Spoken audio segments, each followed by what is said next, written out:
All right. Welcome, welcome, one and all. My name is Raven, Strapstreams, Fates Wins, whatever the heck you want to call me. And today we are playing a very, very special game. Give me one moment because I've realized once again that I forgot to send out the Twitter post on the um on the other account as well to at least get that out more. So give me one moment to actually get that put on. Blah, blah. Yep, there's you. There's that. Hey, Jess, how are you doing today? Okay, let me get back to the actual account so I can actually pull up the stream. And gonna have everything still muted over here.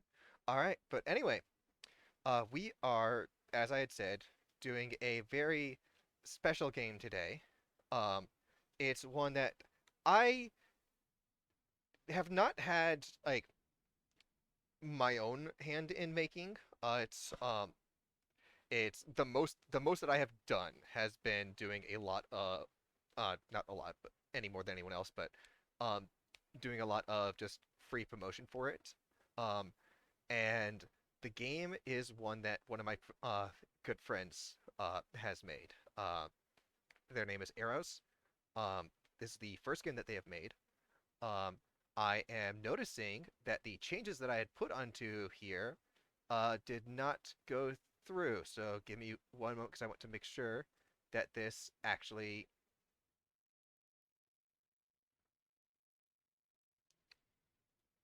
has it here. Hopefully it will. Let me just get that brought up because I made some changes over here um, so that I would be able to like get to things faster and easier. Sorry. And is this still? Let me check out the properties of this. Okay, good. It is still the thing. Okay. But so, anyway, now that that's stuck at day job and we have very little to do, I've got a couple of hours I can hang out though. Awesome. But so here we are, and let's get started with the game known as Repurpose. This is also my first time like properly opening up the thing, so I haven't tested out audio issues or anything. Um, I am actually not going to be able to like uh I'm actually not going to be able to go and like switch between stuff on OBS in this. Ooh boy, hang on. That is probably should have gone on and made sure that this okay,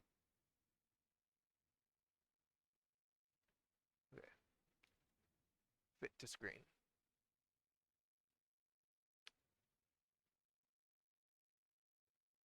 Probably should have made sure that it was like that first.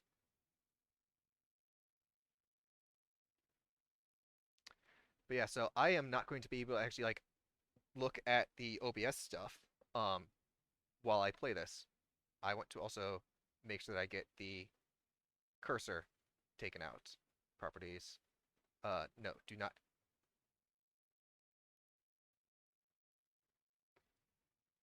Uh, hang on. We're doing this live, people. We're doing this live. Like I said, because I did not want to risk things not being around. Um, because I didn't want to risk like acting like going through a like one time only opening thing, like the demo used to have. I have not really tested out this game on here to see like how well it would work on this. Okay. Yeah, fuck it. We'll do it live. Is my cursor being captured now? It does not look like it. Yeah, since I am now having it like this, um, we're doing it this way then. And this is what I was always going to do it with.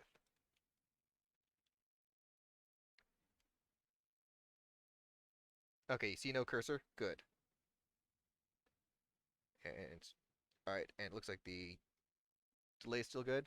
Yeah, so we are absolutely going to be going off on this on as strap. What do they identify as? So we're going with this not as me strap, but as my original as the strap character strap. So this is going to be fun. So, uh, unlike the real person behind the account, who is non-binary, regular strap is full-on male. Yeah, always cis.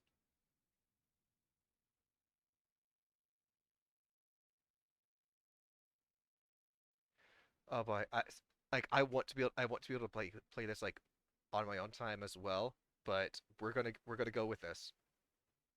We're gonna go with it like this. Okay, let's see here. So we have window.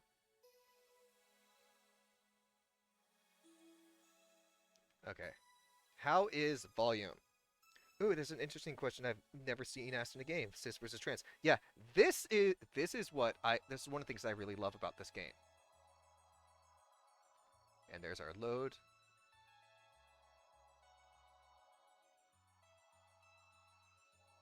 Yeah. So we have what's this one? That apparently closes it. Oops.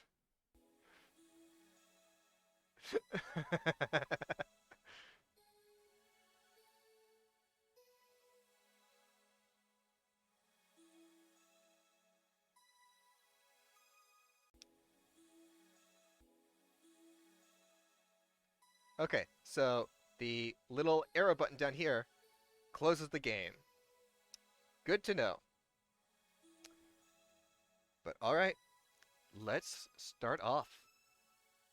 Now here's the thing. I know there's voice acting in this. I don't know how much voice acting there is. So we'll find out together. There was nothing but darkness in that moment.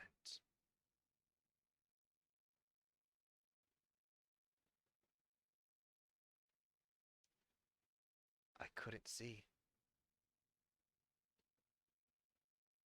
I couldn't speak. I couldn't feel anything. And then, in an instant, it was as if my entire being was thrust violently through the air. That should be centered a little more, but okay. I wasn't being thrown up or down, but everywhere and nowhere at the same time. And before I could muster any fear,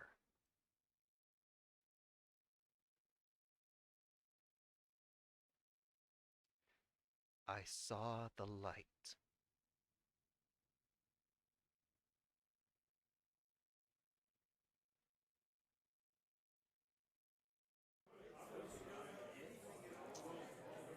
I found myself surrounded by a crowd of people. How is the audio level with there? Looks like, okay, good. Looks like it's still lower than my own one.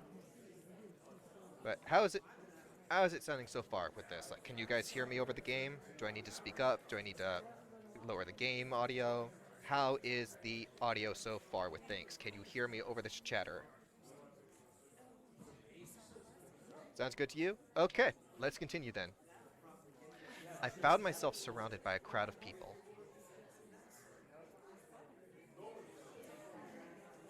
Hello, hello, you all. I do want to say, hang on, let me actually get a thing pinned. Um, hang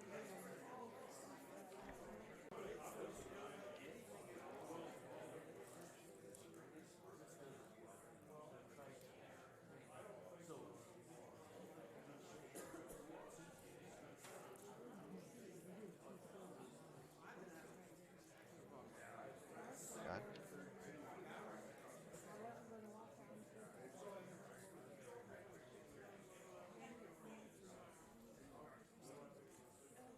let's get that, and let's go and pin that. Manually unpinned or the end of stream. Good. Okay. There we go for that. Surround sound coughing is really jarring. Yeah, it is a bit. Anyway, uh, but yes, I welcome in everyone. So this is this game requires me to play it in windowed mode, so I can't just do what I do for games. Quick, everyone, say nice things while chat can't see. I can see like chat popping up. It's just I have to look down at my phone to be able to actually read things. I might miss a bit, but so yeah. So this game requires me to play it in windowed mode, which makes it so that I can't play it through the OBS screen like I usually do for all my other stuff. But anyway, we're doing this, and let's continue. People were clamoring around a stage, talking loudly amongst one another. It seemed like they were just as confused as I was. Ah, yes, there's enough people talking that now Nightbot can do the jokes. Also, for this,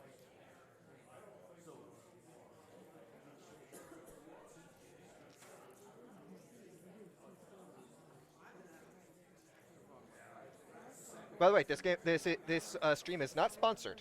I want to stress that. I should have done that at the start. It seemed like they were just as confused as I was. I tuned out their voices for a moment and rubbed my temples to collect my thoughts. What was I doing before arriving here? How did I even get here?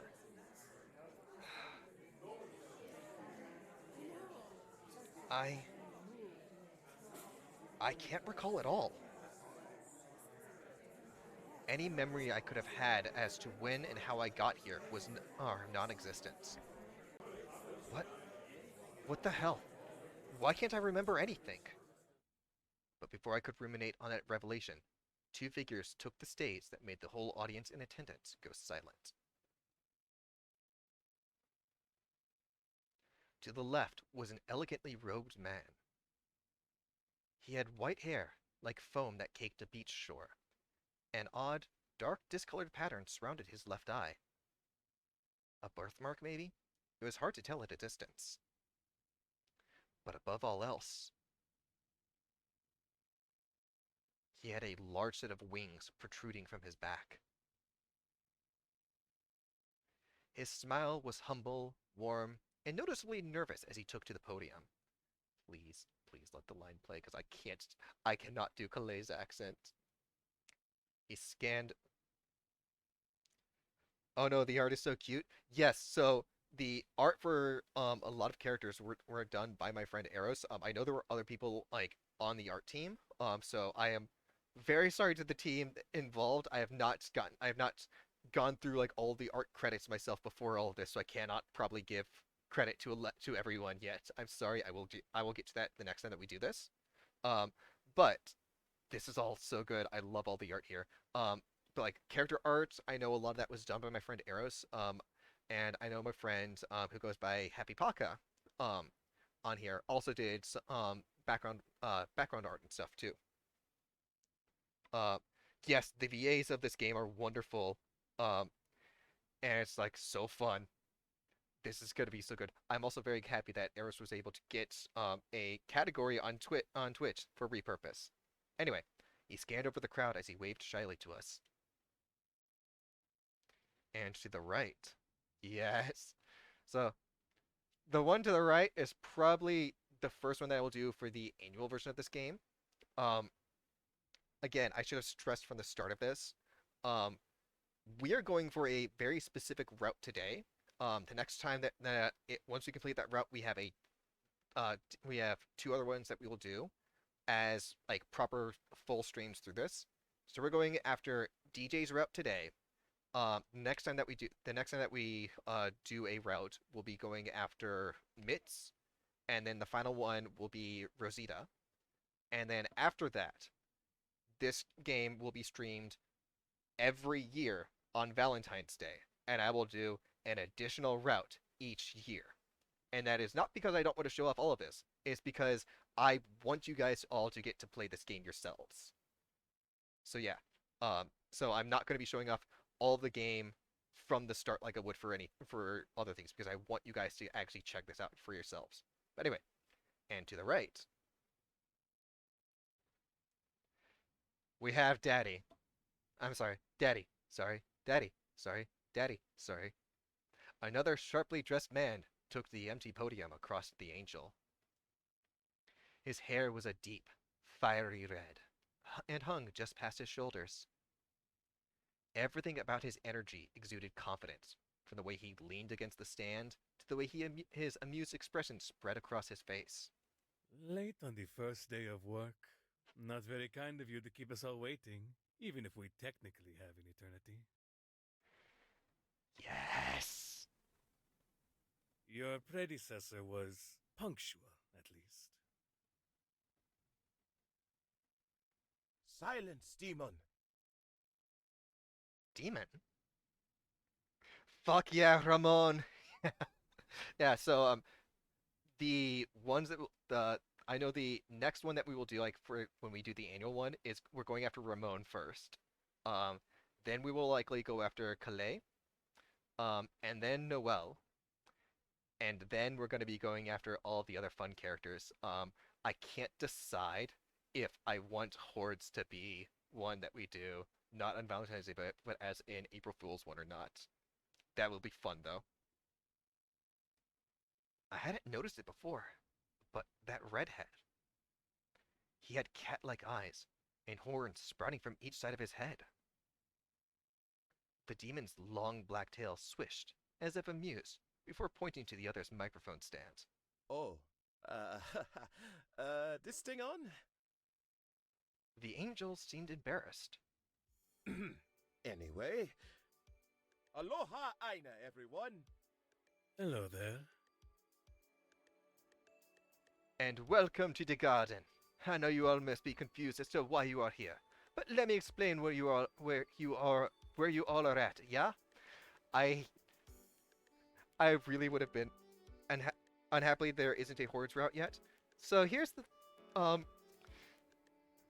I'm fairly certain that's going to be in the part 2 when that comes out. Mostly just because we've all bullied Eros enough into like giving Hordes more scenes. But yeah. Also, I really do wish that like all the things were voice acted, but I also do understand like why it wasn't. And I understand why that is. So, but I say like at the same time, I can't stick with Calais' accent all that much. So you guys might hear me slipping into just regular thing or doing a very bad Jamaican one because I can't do Calais' very specific accent. You mean we, right? This here where we stand is the Garden of Eden. Even though its trees bear fruit no more, it remains the more lovely part of this place. You're rude like your predecessor too. What is this place you are thinking, yes? Well, you are in a place that is neither above or below, but somewhere in the middle. Ending up here is extremely rare, and how it happens varies from person to person. Living a listless life, overindulgence, or if your time was cut short. The list goes on. In a way, it's like your path has been erased, yeah? So basically, you're all in limbo. Granted, it has many other names. Limbo, Purgatory, the DMV, just to name a few you've come up with. I'm particularly fond of Limbo. It makes me think of taking a cruise across the endless ocean back home. I am slowly slipping Ramon into Calais. That's the bad bit when it's like, oh hey, I have to try to do the sexy voice for Ramon, and then also have Calais right there. I will constantly switch between those two. I could take some of you aboard with me if you'd like. And that brings me to my next point. I am the Archangel Calais, and I have been assigned to this realm to offer help in crossing over to heaven, or as we like to call it up there, Utopia. To get to this promised land, your resolve must be tested in one of the towns circling Utopia's gates called Haven Homes. It is there that mortals must perform genuine acts of virtue to prove they have earned entry into Utopia. You'll be staying in Haven Home outside the realm of Utopia if and when you are ready to ascend. Please, be aware that while patience is a virtue, there is a time limit of 1 Earth year to prove yourself worthy of citizenship within Utopia's walls. Similar circumstances if you want to get into hell. Though, we aren't as elitist as Utopia, who require you to take an arbitrary morality test. It's nothing must. Just denounce Utopia and pledge your unwavering loyalty to hell. We'll even overlook your first 3 misdemeanors to sweeten the deal. But any sins after that, and you'll have to undergo some torture to atone. If you get caught, that is, which, given our enforcers, you most likely will. However, if you're not stupid about it, we might even just give you a promotion. Oh, don't look scared. It's not any different than what you've turned the Earth into. The main difference is that in hell, we actually punish vile and disgusting sex predators. Lucifer hates them the most, so as punishment, we get some nice hot searing blades and take it to their genitals and... By the choir, have mercy! Well, okay, we don't need to hear the graphic details, demon. Even if they deserve it. Fine, fine. But, in my opinion, that alone still makes hell better than Earth. Though, I suppose I can talk about some of the other luxuries we have. Like, did I mention we have a 4D theater, a vast shopping center, and a Star Fox at every corner to help you get through the literal endless nights? Oh, and the name's Ramon, by the way. The pleasure is all mine should you want me to drag you to hell. God, that still sends shivers down my back. Wait, since when did hell have a 4D theater? And just read what even is 4D. There's a third dimension that can be projected by human means at that? Oh, it's where seats are equipped with features like vibration, wind, strobe, fog, and sense to give an immersive experience when a film is playing. I find them quite fun, really, even if I have to make the 3-circle trek down to the Envy Circle. Just goes to show how behind the times Utopia is, if 2D is as good as it gets. Moving on. There is always the option of remaining here, but fair warning, Limbo is relatively unmonitored territory between Utopia and Hell. Your soul's fate is uncertain, and many residents here live out the rest of eternity lost. It's pretty much a 24/7 free-for-all, so I'd watch your back. However, there is no need to dwell on that, as I am here to help you cross over to a better place for the allotted time. Please, do not be afraid to reach out, as it is my life's purpose to herd you lost souls to peace. Any questions?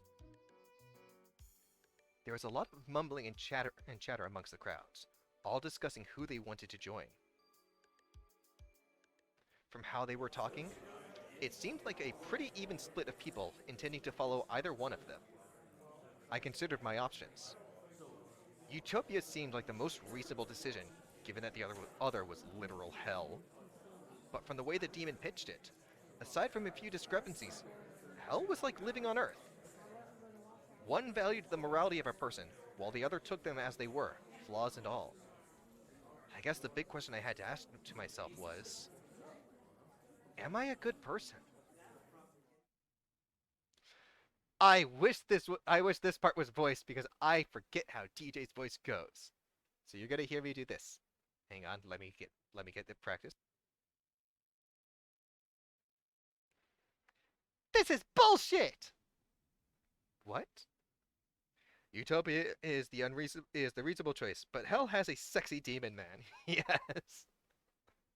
I turned my head to see who that was. It was a short, masked person with rabbit ears that raised their voice first. This whole system is bullshit!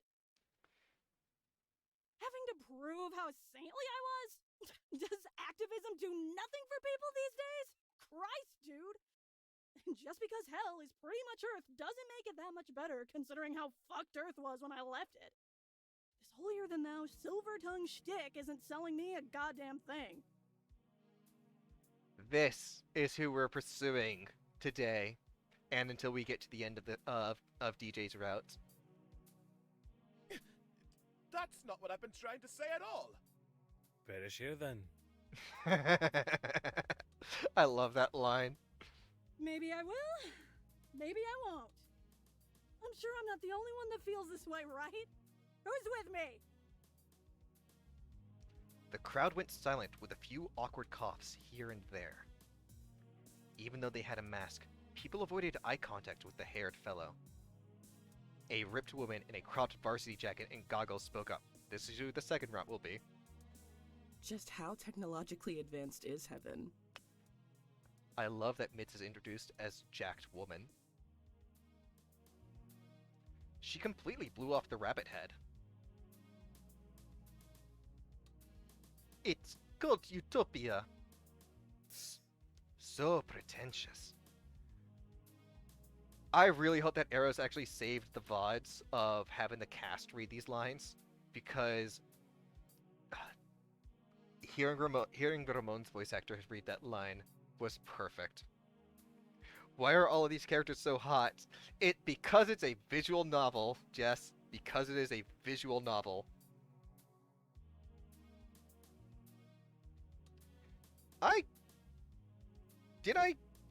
Oh fuck! I just realized I did it bad. I forgot to change. So I changed my name back from being Strap is Live to just Strap is on YouTube, not on YouTube, on Twitter, and I forgot to get over here and put up on there that I'm live. Boy howdy, did I mess up today. There we go.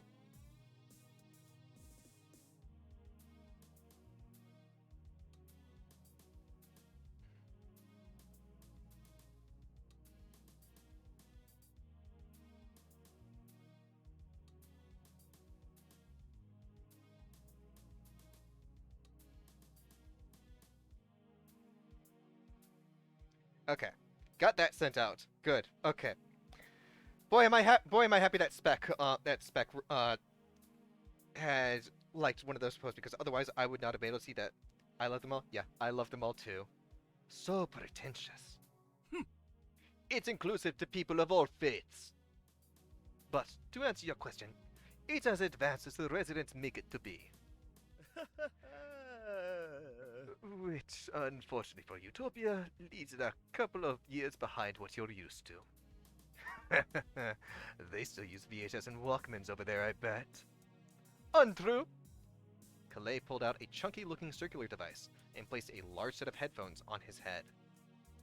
We got these portable devices called CD players last month. Just last month.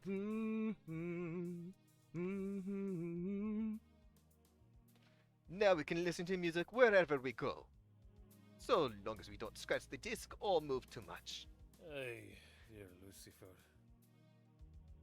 If you want, I can pencil you in for a tour of hell by the end of this orientation, Miss Michelle. No need. I've already made up my mind. Ramon's face lit up. I'm gonna take my chance with the angel here. I love working on projects from scratch, and it sounds like Utopia is in dire need of an upgrade if it wants to be called my home. Oh, and just call me Mitz. Michelle is my mother's name. It is what it is. Suit yourself. I hate to see such brains go to waste, though. But of course. Nice, cuz. You don't know how happy it makes me to have someone as brilliant as you join us. That is not to say we're not looking forward to the rest of you willing to come as well. Hang on a second. And yes, this is one of the fun characters. This is the one where it's like, God damn, I wish I was actually playing as myself, because in non-binary, you get to have some fun. Rosita is sorry male protagonists. Rosita is lesbian only. So only female girls get only female girls. Only people who identify as female get to experience the full romanceable line for Rosita. You still get to be you can still get to have like the friendship line regardless of your gender, though, which is good. I am also just now noticing the like soot marks on her shoulders. Holy crap! I need to talk to Eris because I never noticed those before. I'm dead! Oh shit, dude, you're right! We died? My apologies.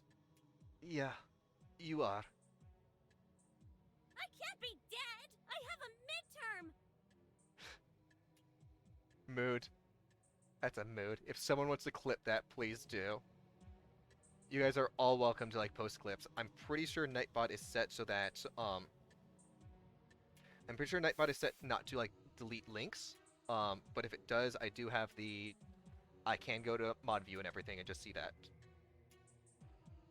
Yeah, priorities. I studied really hard for tomorrow. I fucking love Rosita. Kinda not the worst thing to be worrying about, but man, this sucks.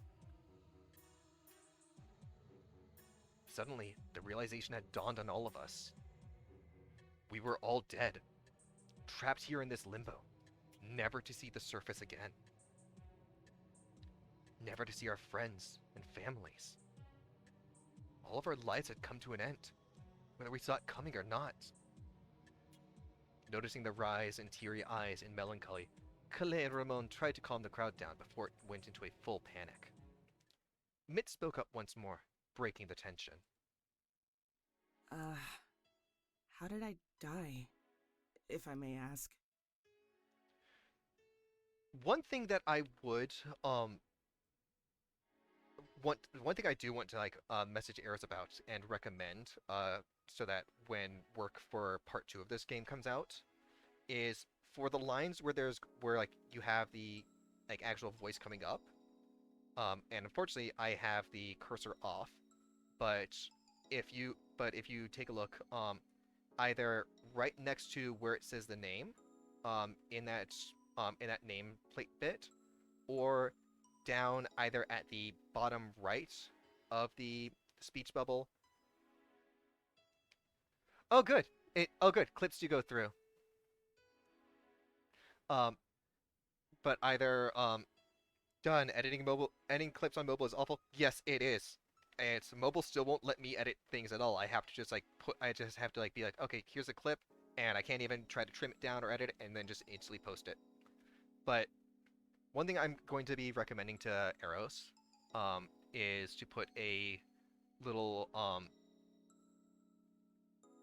the speaker icon, either like right by where it says the name, the bottom right of the speech bubble, or the bottom left of the speech bubble, or top left, just so that you'll be able to know like, oh, this is a speaking line, not a reading line, and also for anyone who wants to like, you know, replay the line and just hear it again.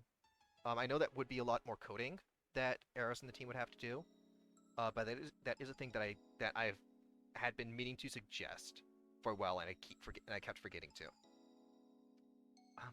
How did I die, if I may ask? The two on stage looked at each other with uncertainty. Oh dear. Are you sure you want to know? It would just be nice to know how I spent my final moments before getting here. The angel smiled warmly. I understand. It would bring you some solace and closure, yeah? Solace? It would bring you some solace and closure, yeah? Yeah. I want to know too. I hardly remember a thing. My memories are all fuzzy-wuzzy. Same here, yo. All right, then. He motioned over to the jacked woman. Michelle Moore, your time of death was October 25th, 2018, at 8:07 p.m. from blood loss. You were dismantling a robot gifted to you by an associate for its AI system for a personal project when suddenly the machine suddenly powered on and chewed your whole hand off. Since you lived alone at the time and had your garage soundproofed at the request of your neighbors, no one heard your screams of agony when it happened. I am actually like taking the pose that like Kalea is doing to actually get into character for reading all of this. Yeesh. Well, at least I went out the way I lived. Fisting machinery. Love that line. She lifted up her right arm for anyone to high five, but it was kind of difficult to do with her hand missing. So she was left hanging. Our sassy little rabbit friend, DJ Roadkill as most people called them, died in the most ironic and hilarious of ways.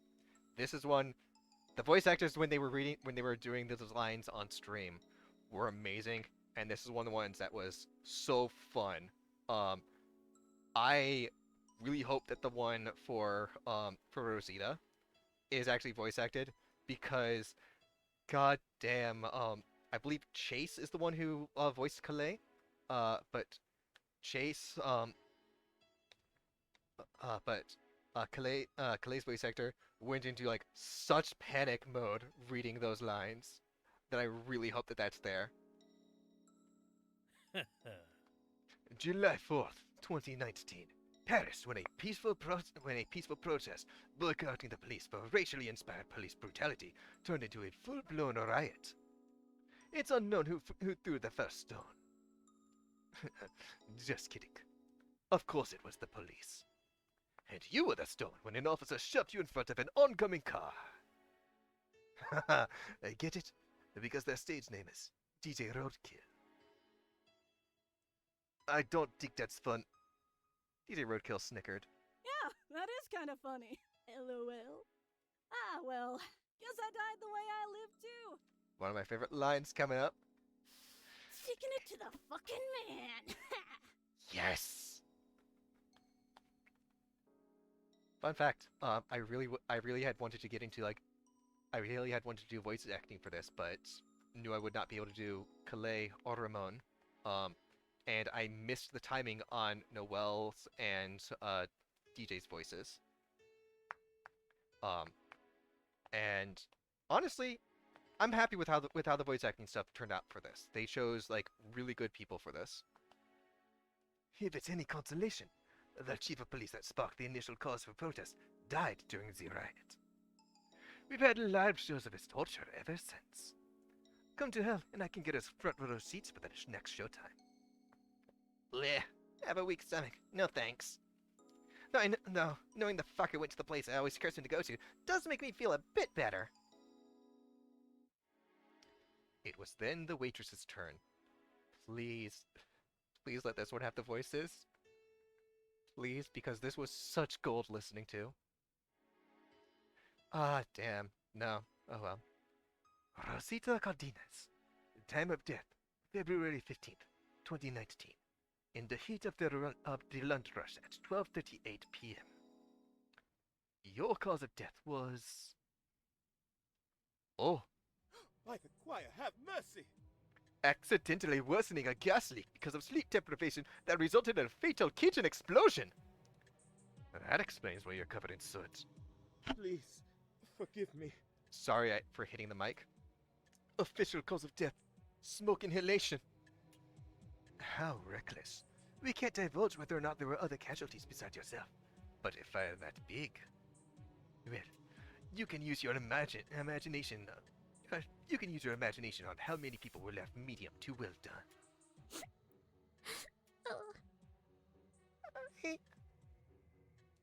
Kalei gave Ramon a stern look, seeing as the demon's morbid humor wasn't welcome with Rosita. By the way, for a lot of these, I'm gonna have, especially for today, I'm gonna have you guys actually give help in this. So this is 100% audience participation in this. One at a time, they shared the causes of death to those that asked for it, from freak accidents to diseases to murder. one of the main consistent themes was many of us were young adults.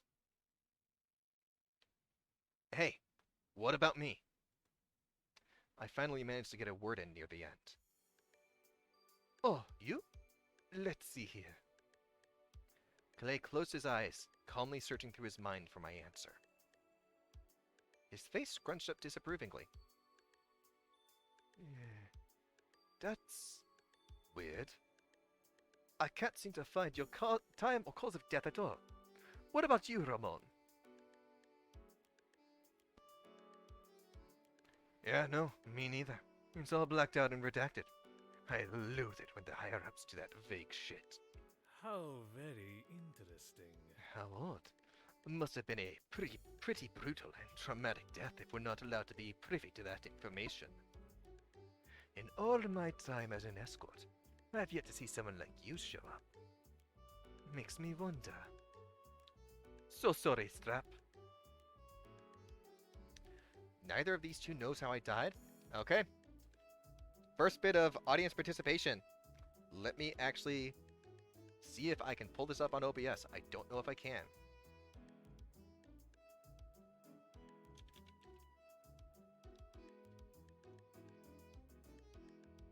Oh, no, I can't. Okay, so I would need to be on mod view for this. Unless, can I do it on mobile?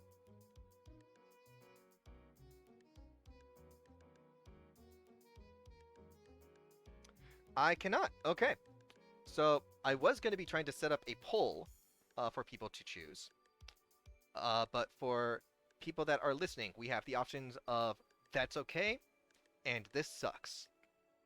So folks who want to jump in with their opinions, you can either type in 1 or 2. 1 is that's okay, 2 is this sucks. And I'm going to wait. I'm actually going to have a small snack and a hydration while I wait.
All right.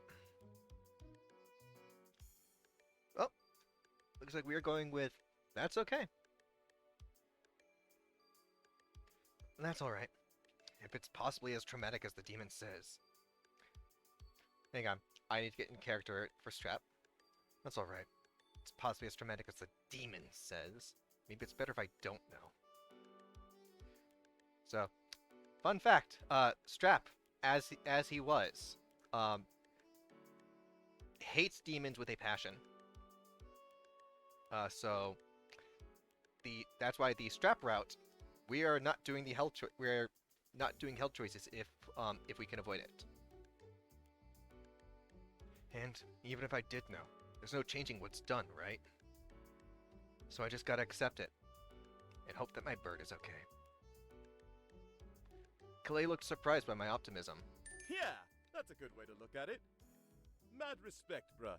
Way to keep a positive attitude. I don't know. This is a lot to take in all at once. I just died after all. Now I'm in Eden within some place called Limbo. I should take it slow and weigh my options before settling on anything. Well, if there aren't any more questions. Suddenly, a horde of people began to close tighter around the stage, people's concerns rising above one another as they tried to get the speaker's attention. Oh dear. One at a time, please. Ramon, could you. Just as Calais was going to finish his sentence, a muffled song started to chime from Ramon's pocket, and he pulled out his phone. His eyes went wide, and he began to walk off stage. Hasta luego. Cover for me, would you? Cover for me, would you, Lay? I gotta take this phone call real quick. Okay, thanks, bye. Without so much as letting Calais get a word in, he was gone.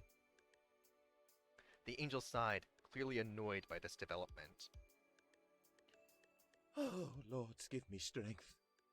He took a deep breath to calm his nerves and addressed the crowd before him. What should I do? All right, another choice. For people who want to follow Ramon, type 1. For people who want to stay and listen to Calais, type 2. If no one votes, I know which one I'm going to choose. You guys have, I'm going to say, 30 seconds.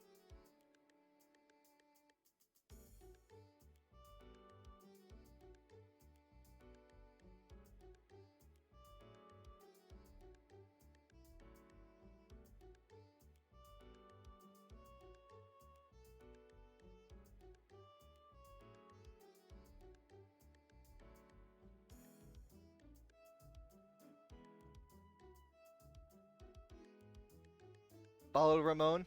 Follow the hot demon. Well, I think I know which character Jess is going to be trying to go after first. But all right, demon. All right, we are following Ramon, which honestly, again, given what I had just said about Strap, is still the one that would have been chosen. Mostly because Strap would be suspicious of the demon suddenly leaving. I have a redhead problem. I am not ashamed to admit it. Nothing of interest was catching my attention from the conversation. Just a bunch of people poking and prodding Calais on his first day on the job. I had a few more questions to ask Ramon anyway. And low-key, I was a little curious as to why he suddenly excused himself. I managed to slip away unnoticed while the other humans kept Calais' attention occupied. This is also the option I always chose, normally too. I never noticed it before, but for the supposedly lush Garden of Eden, there's barely any fruit or vegetation in sight. However, despite that, and the moody atmosphere of Limbo, it was still pretty beautiful. Flowers were abundant and lined the paths of the garden, so much so that I had to catch myself from sneezing. Finally, I was able to catch up with Ramon, who looked visibly distressed as he paced around while on the phone. That's just the way she is, mijo. You don't mean that. I know your mother can be pretty abrasive. Oh, that means mean. But she and I still love you very much. Can we talk about this once I'm back? I love you. Will you say it back for me? If I ever get sound clips, I'm going to have to beg Eros and Ramon's voice actor to allow me to have that clipped. Because that is a fun one to have, and that would be a good one to redeem. But it is, again, paid voice acting for it, so it is up to them if they would allow it. Oh. Alright. See you then. So yeah, Ramon is a dad. Just as he hung up the phone, the sneeze I had been holding in for so long had finally escaped. I'm gonna have to move my mic for a bit. Very loudly at that.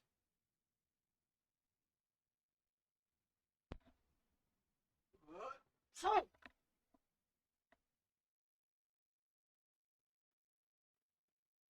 Hopefully that picked up.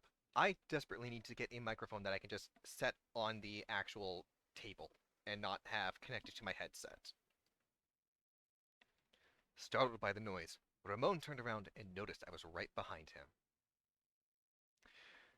Dang. I was hoping that Eros would put in the alert noise from the Metal Gear Solid series.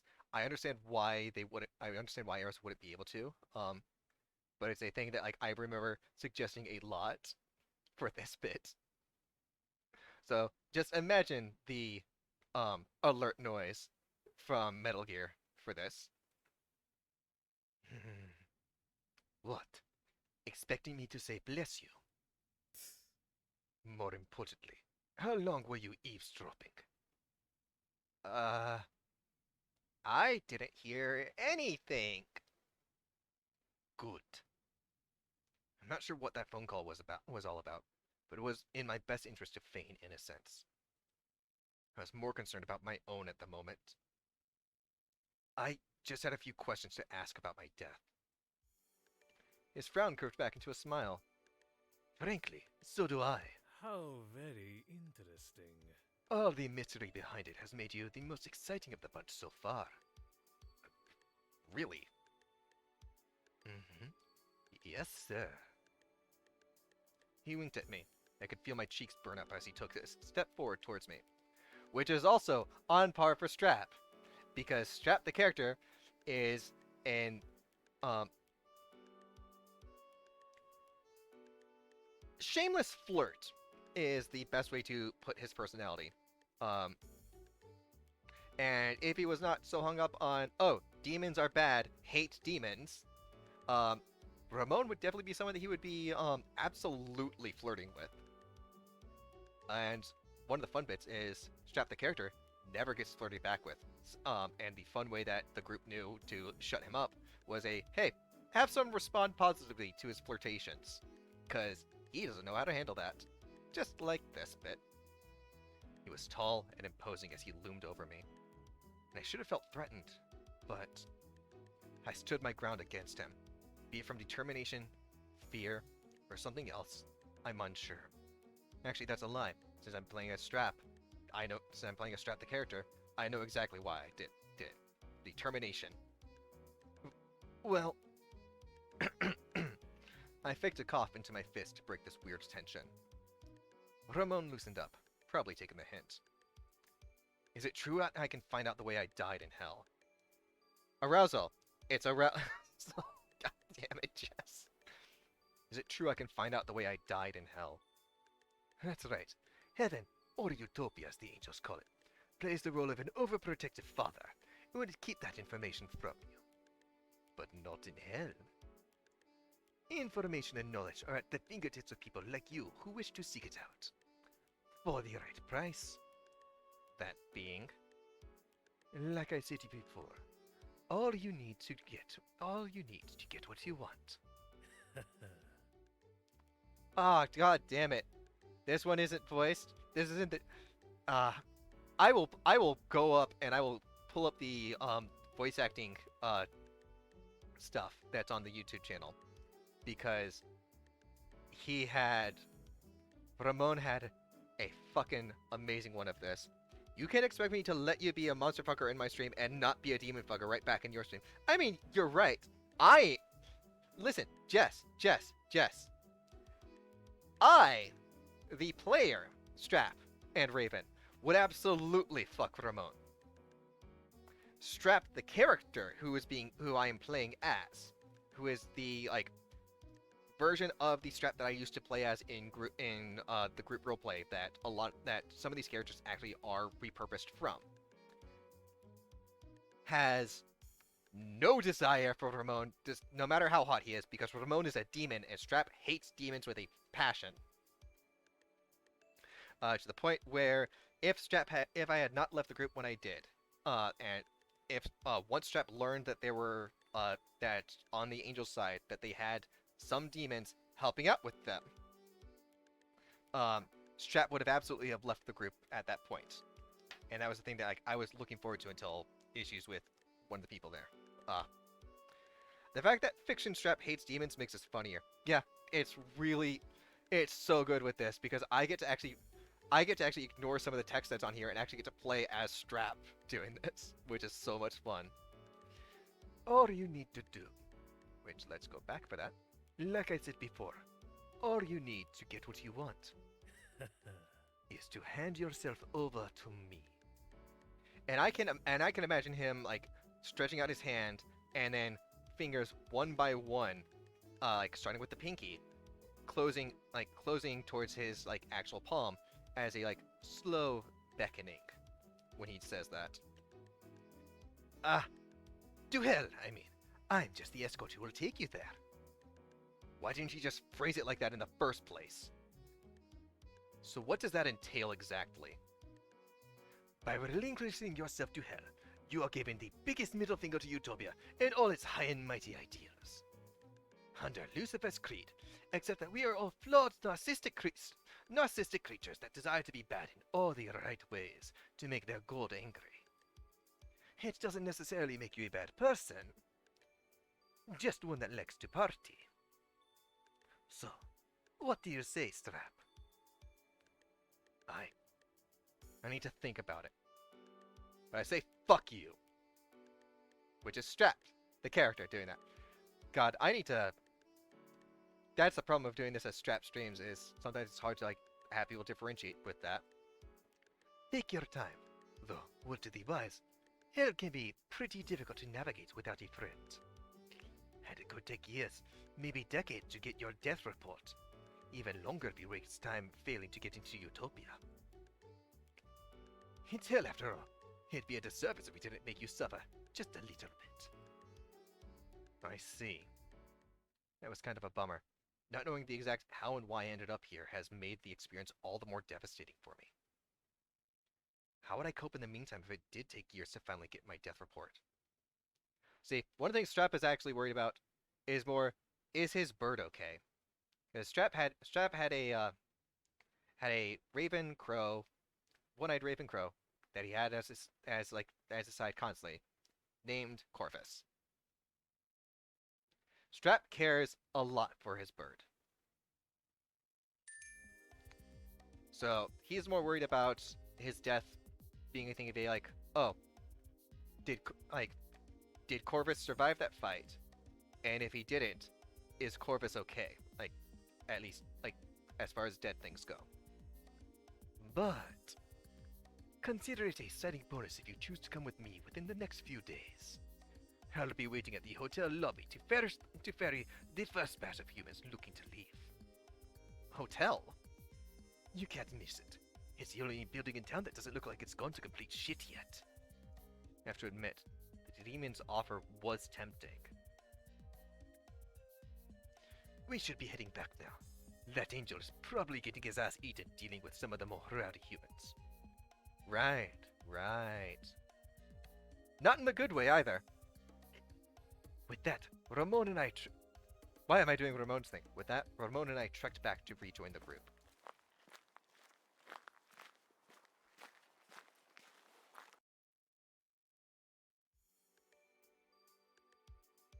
Seems like things had died down by the time we got back. Calais looked almost happy to see Ramon return. But as soon as his gaze panned over to me... Is that why you left? What a snake you are. And in this very garden, no less. History likes to repeat itself, but I jest. I found him after I finished my phone call, wandering around aimlessly. And this is a line where, like, if you play with male pronouns, they'll say him. If you play female pronouns, her. And if you play non-binary pronouns, they, them, they will say they. They will say I found them. This is one of the like very good bits of this game, and I love it. Not much of a guardian angel now, are you? That's a completely different job from Shepard. I miss the line that I think was there in the demo, which was, "That's a completely different job, and you know it." Ramon stifles a laugh with his palm while Calais continues to be annoyed by his antics. I don't quite understand why he felt the need to lie just now. Did he do it just to cover for me? Or for his own sake? Maybe he just wanted to ruffle Calais' uptight feathers. Whatever the reason he did it, can't be good because he's a demon. Still. Seeing the way his grin Seeing the way his grin peeks at the corner, barely visible from only this angle, I have to fight a smile too. I'm not reading it properly because again, this is character Strap who does not like demons.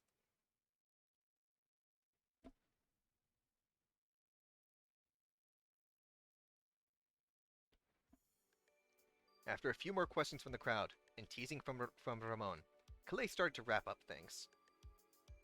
Well, no thanks to you. I was able to finish up orientation for today. Any humans that are interested in Utopia can make a line starting here so I can register you. A swarm of people crowded around Calais, practically drowning him. By the choir, have mercy! Well, a single file line if you can, please. Also, if I don't get to you today, I am returning tomorrow. And all the people that want to party in hell, just head towards the one non-shitty looking hotel building in the city and ride the elevator down. Just like that featherbrain, I'll be around I'll be around tomorrow for those last-minute stragglers as well. See you soon. Surprisingly, there were some people who walked out of the garden along with Ramon. There were also a few uncertain folks lingering where they stood as well. Namely, those three from earlier. Ah, jeez. This is all so much to take in. I don't know what to do. This is my first time actually getting to hear like Rosita's voice actress like doing Rosita properly. Well, I, for one, am going to Limbo. Huh? I thought you said you were going to follow the angel. Oh, for sure. I just want to see if I can scavenge some stuff while I'm down here. Plus, I'm just curious to see what it looks like. Learn as much as I can about this place and how it works before moving on. Same here, yo. I bet it's not even as bad as those two had hyped it up to be if this garden is anything to go off of. Let's check it out. I'm curious as well. Mind if I tag along? Strap, was it? Sorry, that was me reading it the wrong thing. I saw that it was Mitz, but I saw Rosita's voice thing go up. Surprisingly, sure. Strap, was it? Yeah, you can come with. Hooray! Hooray! The more the merrier, my dad always said. With that, we turned heels and made our way out of the garden. The four of us navigated through the garden for the exit. It was a bit tricky, almost maze-like, but Mid suggested following the murmurs of the Hell group to find the exit. Once we were out of it, we were instantly met with a sight none of us were expecting. The artwork in this is so good. Before our eyes were what looked like a desolated city. Buildings and homes were in a state of poor management, rusting, and falling apart at the seams. Yeah, let me see in preferences, is there a way to... There is not, okay. I was looking to see if there was a way to bring the oops. Okay, so the scroll wheel does that. I was looking to see if there's a way to bring down the texting so that you guys could all see like all of this, because there's a lot of effort that was put into everything in this game, and I would love to be able to show all of it off as much as I can. Trash littered across the eroded streets of the city, and any sort of sun was hidden behind dense, moody clouds. It gave off a depressing and impoverished lifestyle should any of us want to live here.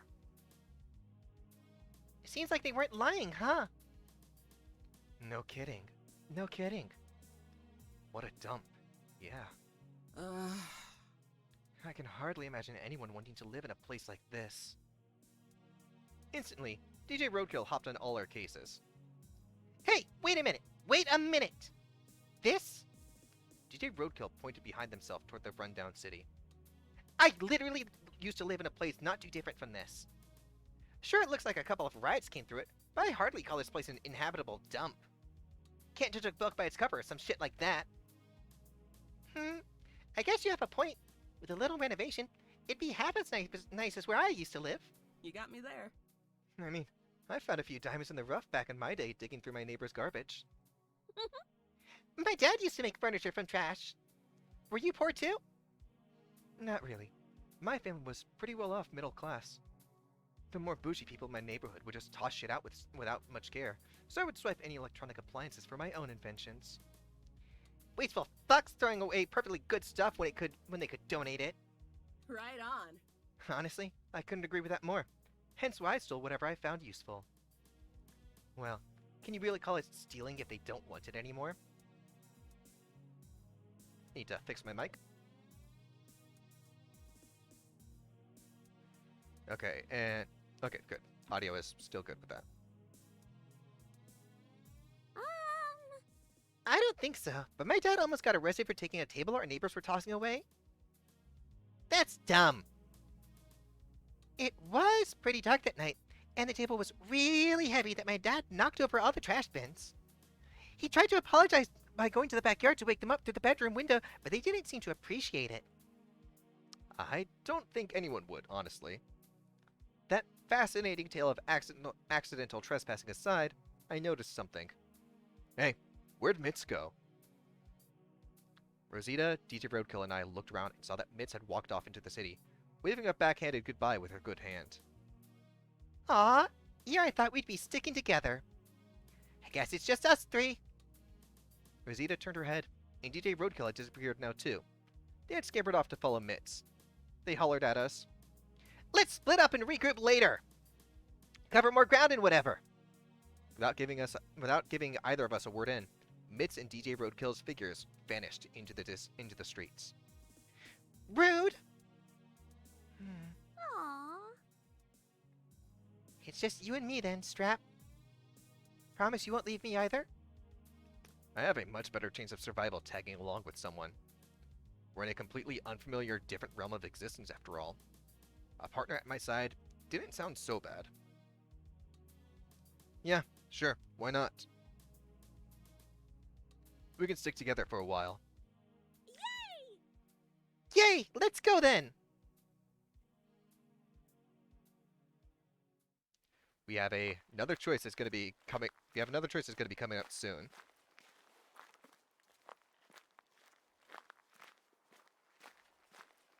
Rosita and I made our way through the city. We're a fairly large town. It was pretty empty of citizens. And the people we did come across didn't seem to want anything to do with us. Occasionally, we saw some things lurking around corners and inside buildings.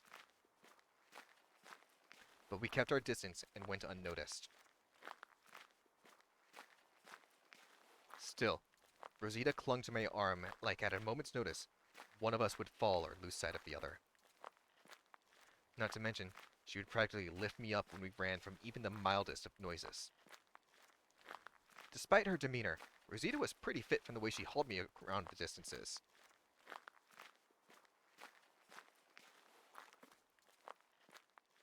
I asked her to pull over for a moment so we could take a breather. I was exhausted from all the exploring, so we looked to take shelter inside one of the abandoned stores. She took an overview of our surroundings and then audibly gasped, gripping my wrist once more as she led me into a small building. What? I just clicked off of something.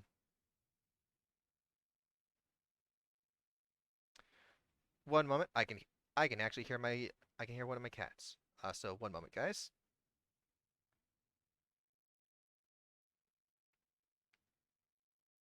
Putting this on because I apparently don't have a BRB thing on the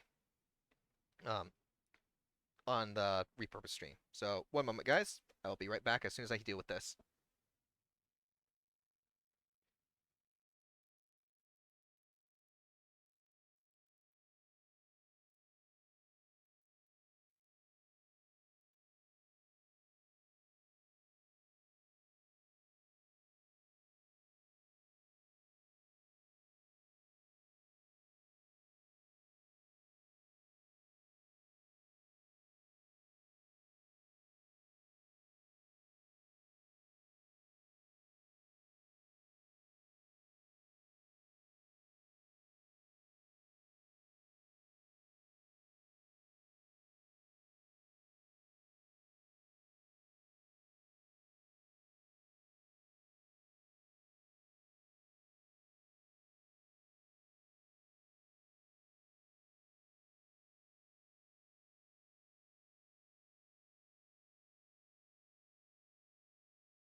All right, I am back. Sorry about all that.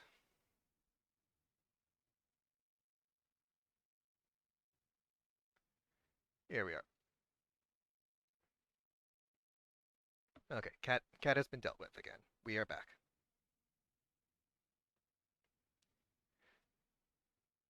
A restaurant. OMG! This place! It's an authentic 1920s Swedish Shakes Diner trademark establishment! How can you tell? I worked at one of the recreations of these restaurants.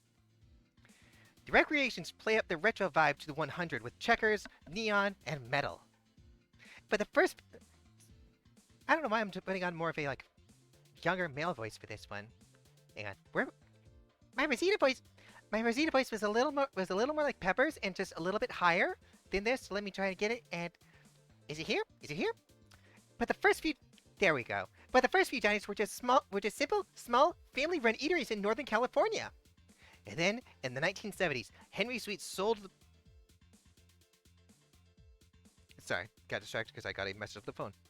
Then, in the 1970s, Henry Sweet sold the brand, and by the end of the 90s, there were Swedish shakes on half the street corners in the U.S. and parts of Canada.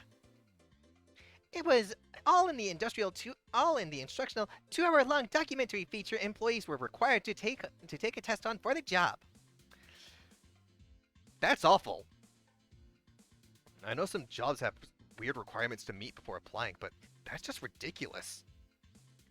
Beats needing past experience for an entry-level job at other places. And they gave me free popcorn to munch on during the movie. It was a little stale, though. But I'm not going to say no to free food. Fair enough, I guess. Give me a moment, because taking care of my cats made me require that I need some food. I have my snack here. I'm going to be muted for a moment just to not have you guys hear crunchies.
All right.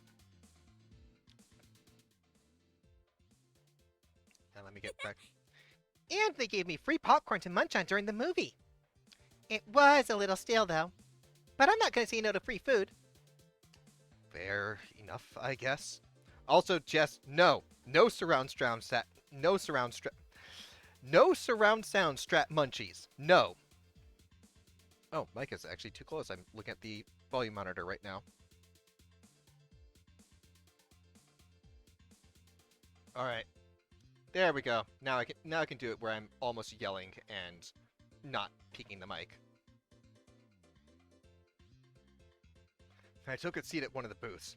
It wasn't particularly comfortable, and something was preventing me from resting my back against the cushions. Digging around the ripped open leather, I found a set of keys hidden within it. My alliteration messed you up. My plan worked. No surround sound strap munchies. No surround sound. No surround sound strap munchies. No surround sound strap munchies. No surround sound strap munchies. No surround strap munchies. Digging around the ripped open leather, I found a set of keys hidden within it. These must be keys to the diner or something. Little good it would do now, since, after already looking around, doors were either missing or withered enough that a good shove could bypass any lock. Still, I decided just to pocket the keys for now. Maybe I can find some other use for them later. Rosita skipped to the employees-only kitchen door, and I could hear the rustle of metal and boxes being moved from here. That last one wasn't supposed to come through, but indicates me crying because it's funny. Yeah, I see all of those. I see all of those. I decided to rest my eyes for a bit. Dreariness starting to take over as my palms cradled my head over the table. What time was it even? Is time even relevant in limbo? I doubted it. There wasn't anything resembling a sun in the sky, despite there being light. Just clouds, for miles on end. Limbo was meant to be a temporary holding place for humans like Rosita and I, before humans like Rosita and I ascended or descended with one of the immortals. As rare as it was for someone like me or Rosita to end up here, it'd have to be modestly big enough to even hold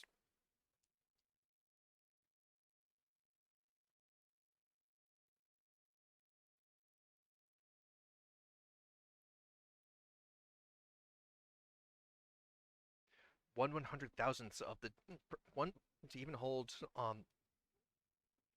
to even hold one to even hold 1,000th of a% of the deaths that happen a year. Sorry, that was me actually counting out. Sorry, not 1/1000. Dang it. That is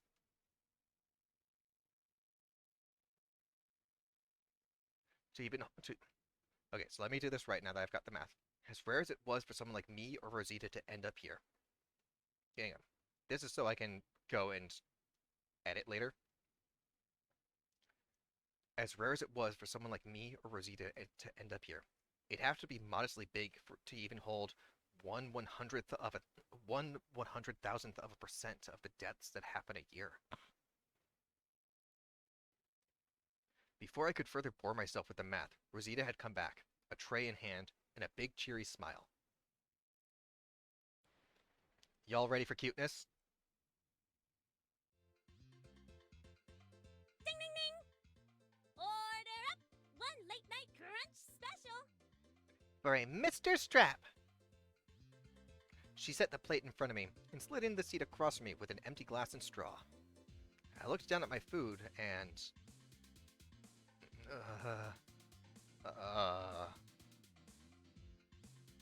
Rosita? Yeah? What is this? It's a sausage and hash brown skillet, silly!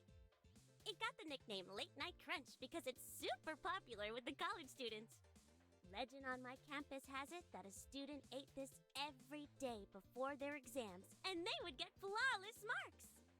It's like a good luck ritual. Oh, I think my manager just made that up to get more customers from my college. Probably. Doesn't mean it wasn't delicious. Dig in. Rosita then began to sip from her clearly empty glass and hummed whimsically. What should I do with this meal? So, there are three options. One of them is the correct one. One of them is the funny one. That Arrows had to actually go and edit things around because people kept choosing it. So our options are pretend to eat the meal, eat the food, or politely decline. Eat it, eat it. All right. Since it's just you in here, Jess, we're going with your vote, which is also the one that I do. The correct one is to pretend to eat the meal, because again, she is sipping from her clearly empty glass. But we're going with the fun one, especially because we're not pursuing Rosita on this route. Eat the food. I took a rusted knife and fork in hand, cutting myself a sizable portion of the late night crunch. Bringing it so close to my mouth, Bringing it so close to my mouth, Rosita's expression began to change from one of whimsy to that of alarm. Wait, Strap, I didn't mean. But it was too late. I had stuck the food into my mouth, and in that instant, the inevitable happened. Also, for people who hate vomit and vomit sound things, you're lucky that I don't have like actual like splash sound effects. But here's the here's your warning that as soon as I click over this, I'm going to be making barfing noises. I'm going to be doing it as if I was actually barfing. So this is your warning. And I will be switching over in 3, 2, 1.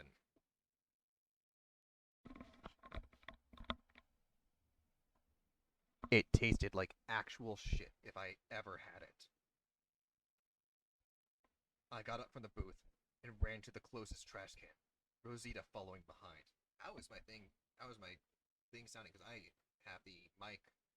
Okay, so it's not picking me up as, so I need to be speaking from right here for it to be picking me up as good. Okay, right here is where it's good then. Because I have the headset off, so I can't even hear if she does speaking lines.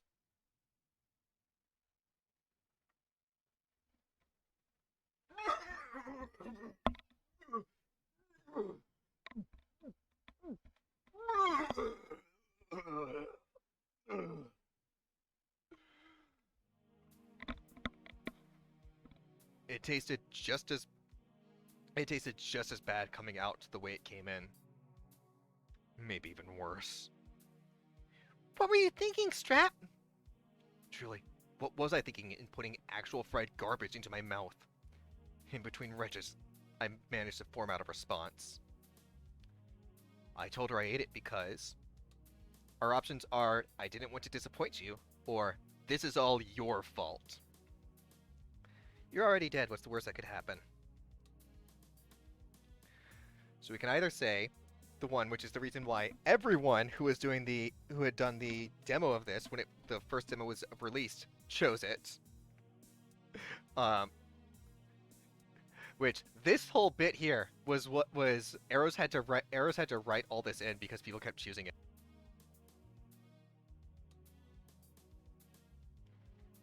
I need to actually ask Arrows for like if they have the stats for like how many people like chose to eat the food as they or like how many people chose to eat the food, pretend to eat it, or refuse to eat it. First option, good. This is what you want to do if you also want to be friends. I told her I ate it because I didn't want to disappoint you. I didn't want to disappoint you. And that is, I believe, the neutral sound. I don't know. That's either the neutral or the good sound. I heard her sigh and crouched down next to me. It's like, let me go and show you what the different sound is. Also, let's go and do a save right here. I wish I could actually like write down on here like what the thing is, but let's just put it there. But so let me show you what happens if we do this one, because there's a different sound that plays.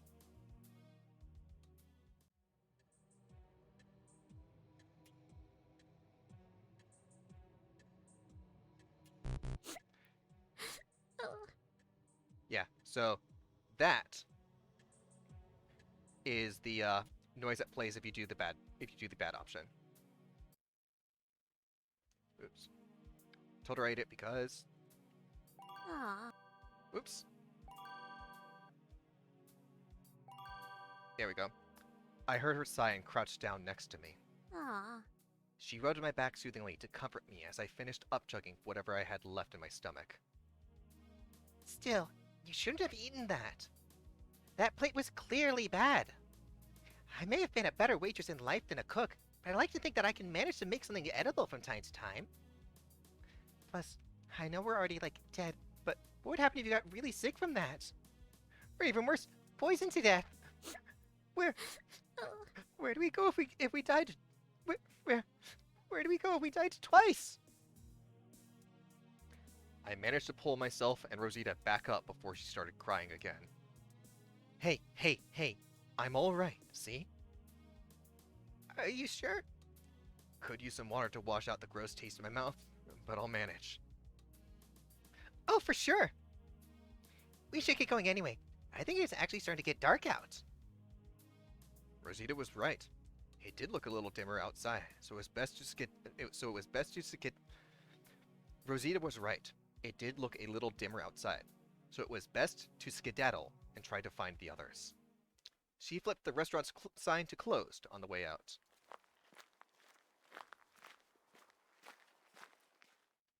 After some walking in silence, Rosita stopped right in front of me. Hey, Yeah, that was. thanks for going along with me earlier. I never would have thought someone would go so far as to eat garbage for me.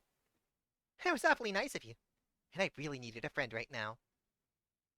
Friends? We may have just met, but that didn't sound too bad, to be honest. A friend like Rosita in this kind of world, heck, even on Earth, sounds fine to me. People like Rosita are why Strap fought against the demons and joined the fight against the demons. Rosita and I were in Rosita and I were what looked like a downtown area. Like the buildings we explored before, most were inaccessible, empty, or had some shady-looking figures inhabiting them. All except this shopping mall center. In contrast to everything else, it was teeming with life, built around a river with the cleanest-looking water I had ever seen. I knelt down and scooped some water into my hands to take a sip, thirsty from all the wandering. It actually tasted pretty clean. It was cool and refreshing on my tongue, like I had taken a swig from a chill bottle of water. As tempting as it was to drink some more, I saw some residents taking a bath in the river a distance from us.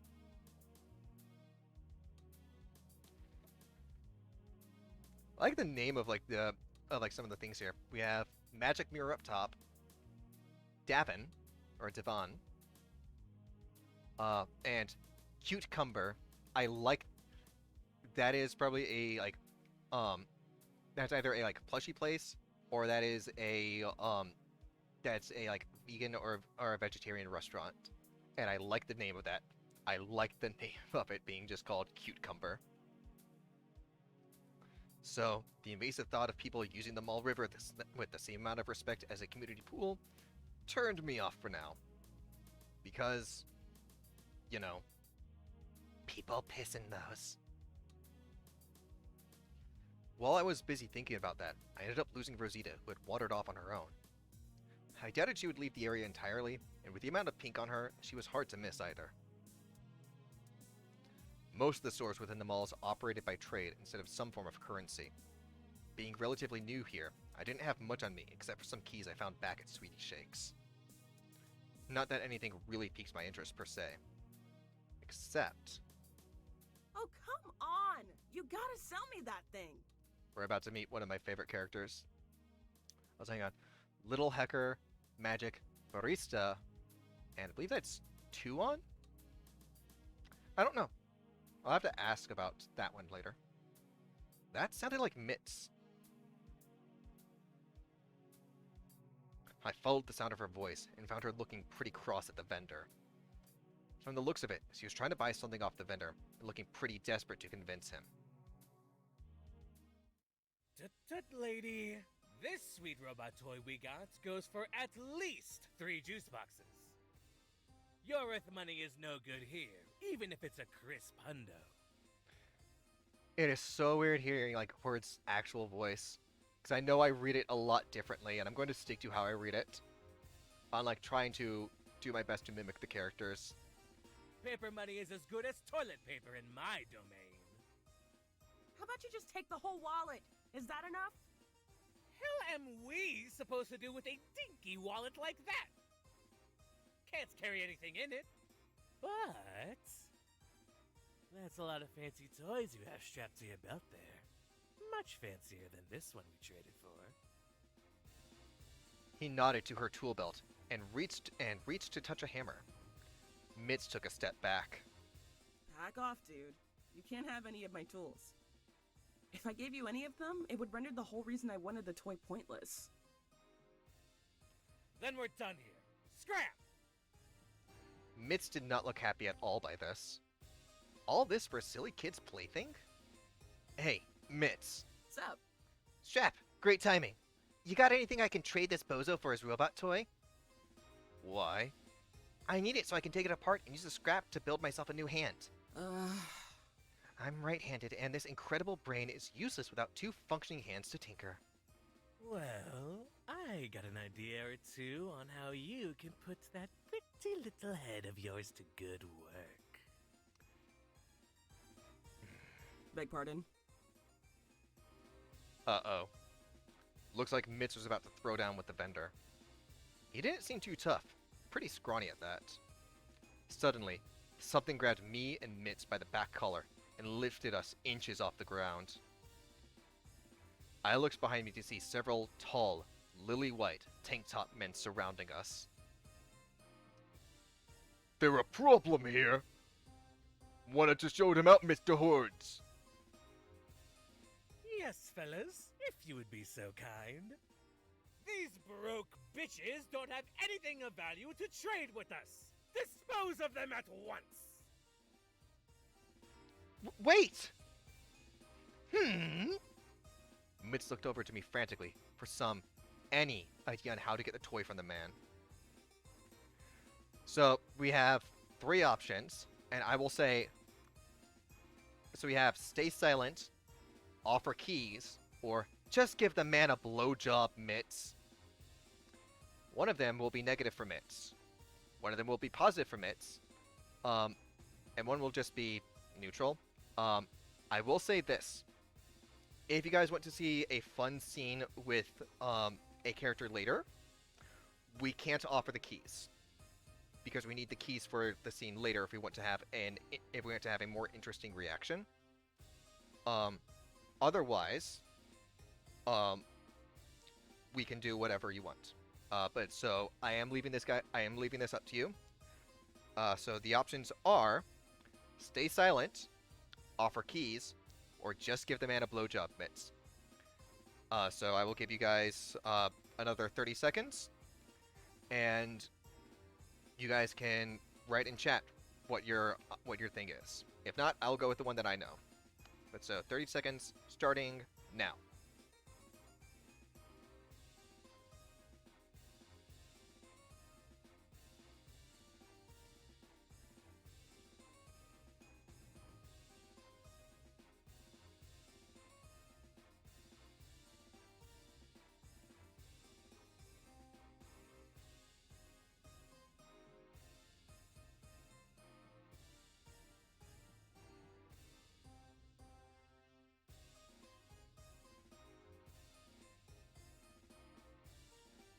Alright. The votes are closed now. We're back in charge. And so I know which one I'm gonna choose. Because I want to show off the fun bit. So as much as the regular gameplay, in Mitz's route, if we were doing Mitz's route right now, I'd say offer the keys. But for right now, we're just going to stay silent, because the third option gives a bad answer. What can I offer him? What does she expect me to do? I came to this reality with just the clothes on my back and nothing else. Frankly, I'm surprised Mitz came here with her wallet and tool belt intact. There were the keys, but what use would they be for Hordes? That robot toy was pretty fancy looking. I highly doubt some rusty keys would be worth the trade in his eyes. So I just stayed silent, shrugging my shoulders. Useless! Got my hopes up and Sorry. Need to get my Horde's voice. There we go. Useless! Got my hopes up and everything. Fellas, if you would. And with that, Horde's men tossed us to the curb and watched us like a hawk from behind their king, in case we came back. Mitz looked so dejected. Her shoulders slumped as we walked away. This is no good. No good at all. How am I supposed to do anything without my right hand? Haven Home will probably have something there for you to tinker with. You can make a new hand there, no sweat. Yeah, maybe it does. From how he described it, the tech they have will make a challenge. And that toy was a pretty luxury model. You know what?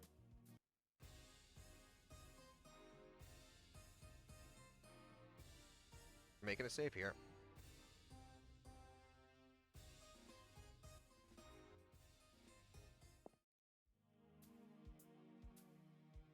We're making a save there because I might make a change later.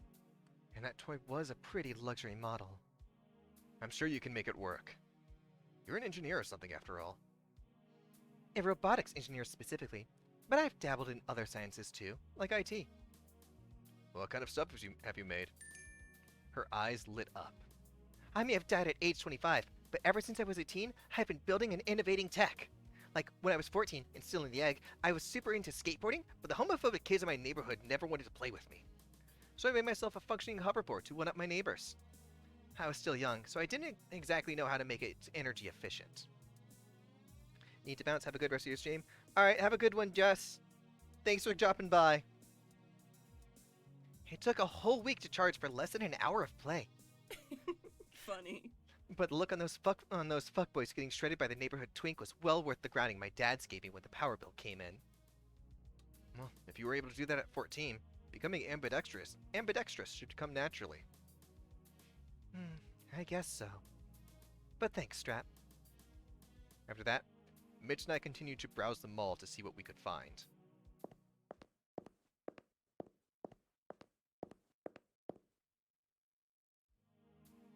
We walked around some more, Mitch still on the hunt to find something to trade for her hand replacement. Sadly, technology was fairly sparse in Limbo from what I'd seen, and the ones that did catch our eyes were way out of our price range. That being 0. In hindsight, we should have expected that. Feel like I'm in the 1800s. Hopefully the Haven Home's at least in the 90s. I'll even take the 80s or 70s. I'm that desperate. Rosita mentioned that one of the buildings we inspected was an original diner from the 1920s. So I doubt there's anything too modern to be found. Figures. I saw some folks dancing to Louis Armstrong around a gramophone earlier with Roadkill. Speaking of them, where are they? Don't know. Last time I saw them, they scampered off to join those people dancing around the phone. You should probably look for them. Earlier, we ran into someone that was a fan of theirs and would let us crash at her place for the night while we all figure out what we want to do. DJ Roadkill is a fan here? What are the odds of an encounter like that? About... About 0.0000000037%. I did the math in my head when it happened. I'm not counting all that out. We have tens, hundreds, thousands, 10,000s, 100,000s, millions, 10 millions, 100 millions, billions.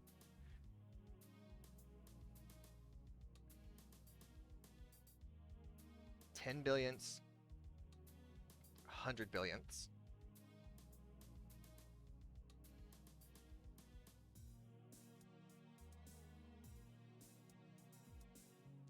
So about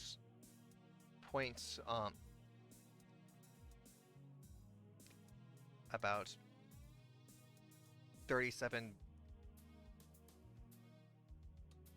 37 billionths of a percent, I suppose.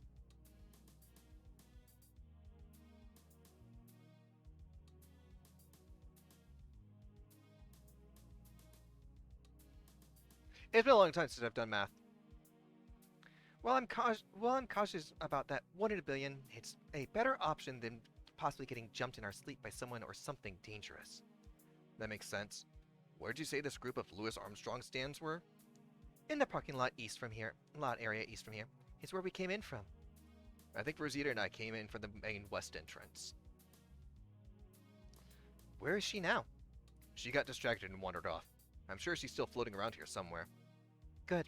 I'll track her down and we can all regroup then. I nodded and headed toward the east entrance of the shopping center. It seemed like the Louis Armstrong worshippers had left with the record still playing. Shame. I actually kind of wanted to see that. I took a few steps into the parking lot when I heard someone call out for my attention. Hey. They made those noises someone makes when you're trying to beckon a cat your way. I made my way over to them. DJ Roadkill, was it? DJ Roadkill, DJ RK, yada yada yada. Whatever works best for you. I know it can be a mouthful. From now on, I'm going to call them... I'm going to call him DJ. I'll call you DJ from now on. Alright, cool. But listen, I managed to get the four of us a place to sleep for the night. I'm hoping y'all would hear me out about what I had in mind before trying to split ways. Ah, that's right. DJ was the one person who wasn't fond of the options Ramon and Calais gave. But we can talk about that together later. Right now, I totally gotta show you the place we're gonna stay at. Where is it? You'll see soon enough. So I followed DJ as they merrily led the way to this supposed place.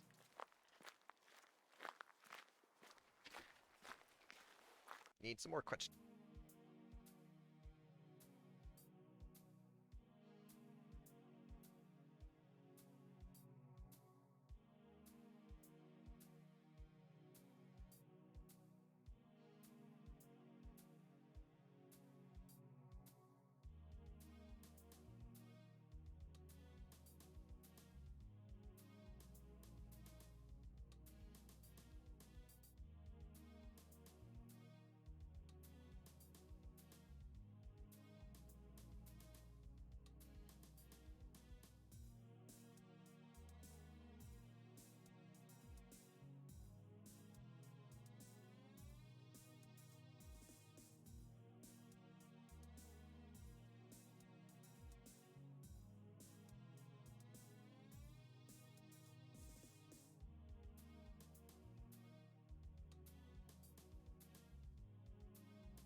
Alright.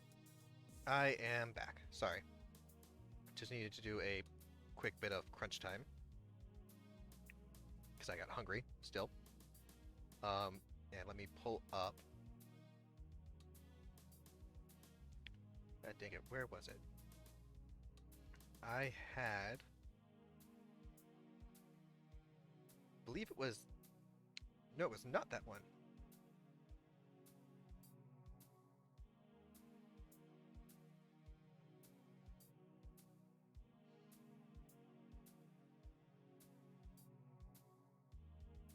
Yeah, because I'm going through, because Arrows had given me help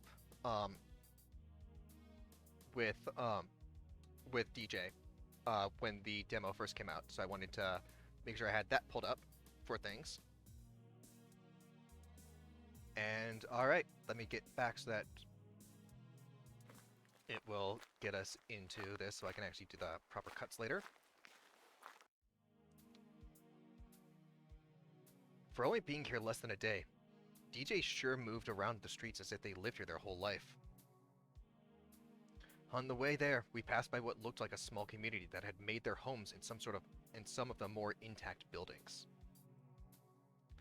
The atmosphere seemed relatively less somber and gloomy in comparison to the rest of the town, but only by so much. We stopped right in front of a church? Somehow, you don't strike me as the religious type. I'm not. Or I wasn't till I woke up in the literal Garden of fucking Eden. Really, I'm still 50-50 on everything that's going on. But that's not the reason I brought you here. DJ hopped up the stairs and I followed. Their hand rested on the church's door handle. Check this shit out. They gave the handle a good yank, and I couldn't believe what my eyes were seeing. From the outside, it looked like an ordinary church. But the inside?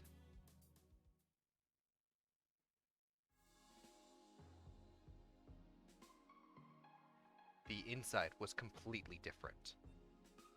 What was once a church had been remodeled into a nightclub. Beautiful stained glass windows illuminated the dance floor, along with an elegant chandelier, furthering this strange clash of motifs to the other. And despite all that, it still somehow managed to be the most normal-looking place I had encountered today. Whoa. Dope, huh? DJ's voice seemed to be coming from above me. When I looked up, I saw them hanging upside down from the chandelier's hoop. I'm genuinely at a loss for words. And when the fuck did you get up there? Who cares? I've seen my fair share of nightclubs when I was alive, but this is def in my top 10. But this is def on my top 10 list. They expertly swung themselves off from the ceiling and back to the ground with ease. Faye, the owner, renovated this place with the help of some of the neighborhood people. It's meant to give the residents and their leader in limbo a bit of pleasure every now and again. She lives in hell, but has some visa or whatever, breaks stuff up from over there to here when she can't. She's also a total cougar, but unromanceable unless the Kickstarter stretch goal is met. Didn't we hit that stretch goal, actually? What? What? Anyway, she sounds pretty cool. Where is she? She's off visiting some of the residents. She said I could perform tonight if I set up the equipment myself. Mind helping me out? Please? Just kidding. You don't have a choice unless you want to sleep elsewhere. With no option to say no, I guess I helped DJ set up the stage for tonight's performance. While we worked, DJ and I made a conversation. Well, it was more DJ talking about whatever came to their mind, and me just nodding my head, trying to figure out what cable goes where. For a dystopian-looking town, electricity outlets all seem to be functional. I believe dim lighting in most places comes from the lack of working appliances to light up areas. Candles, however, were pretty abundant, and in the club's case, worked to its aesthetic. DJ sure looked right at home at that. DJ Roadkill. That can't be their actual name, right? I mean, it's the one the demon used for them back in the garden, but...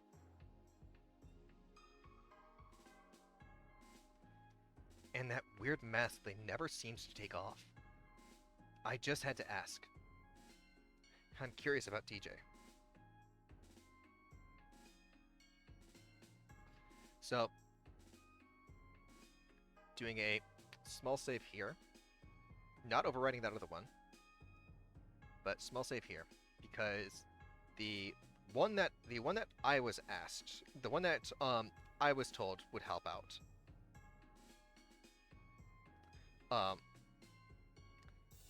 When I had asked about like wanting to like have DJ be cool with me. This is the path that I was told. I'm curious about DJ. So, what is your real name, if you don't mind me asking? Nunya. Nunya? Nunya Business. I walked right into that one. My mother's middle name is Dam, so it's Nunya Dam Business on my birth certificate. I know what you're thinking, and yes, filling out paperwork is always hilarious. I get the feeling they don't want to say. Should I push harder for DJ's name? I decided not to press any further. Instead, asked up something a little different. So, how did you come up with the stage name? Oh, I just came up with it when I hit a rabbit on the road one night. Oh. Well, that was anticlimactic. But, like, it got me thinking on my way back home. Like how fleeting and random life is. I was the only car on the road that night, and that poor bunny rabbit was just in the wrong place at the wrong time. If it had just crossed the road a few seconds later, or if I had driven just a little faster, that little dude would still be alive. You know? Its life was changed forever in just one completely random instance. It made me really appreciate the life I have. Or had, I guess. Or had, I guess.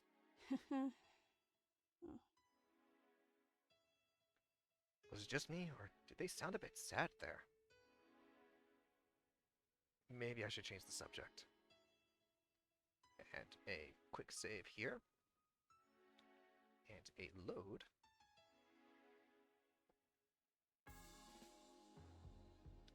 So now, we're gonna go this way. So, do you have a face under that mask, or... Maybe. Maybe I don't. Maybe I'm just a skeleton underneath this. Ooh, game theory. DJ Roadkill is funny skeleton man? Oh, will we get copyright strike for mentioning another IP? Nah, I think that description was pretty vague enough. I laughed at the ridiculousness of what DJ was saying while I popped open a can of Rola-Cola. I have no idea what you're talking about. But to answer your question, is that there is no answer. The mystery of what lies behind this mask is one of the core appeals of my character. I shit you not. Most of my gigs I've landed are because of my strategically marketable persona. It's even gotten me some post-show rendezvous. Post-show rendezvous? Booty calls, Strap. Try to keep up. You'd be surprised how many people want to smash while I wear the mask. Not that I'd want to take it off anyway. I feel called out. I feel personally called out and attacked. Don't want to spoil the enigmatic allure that is DJ Roadkill, am I right? Yeah. Was it just me, or did they sound a bit sad there? Maybe I should change the subject. What was this plan you wanted to discuss with the others? It's better to talk about when the others are here. But basically, I just think that, like, we shouldn't jump into the arms of the first person we meet. Even if they are some fine as fuck angel or demon. You know what I mean? Kinda, I guess. After that, it was back to DJ mindlessly rambling on with no filter till we finished setting up the stage.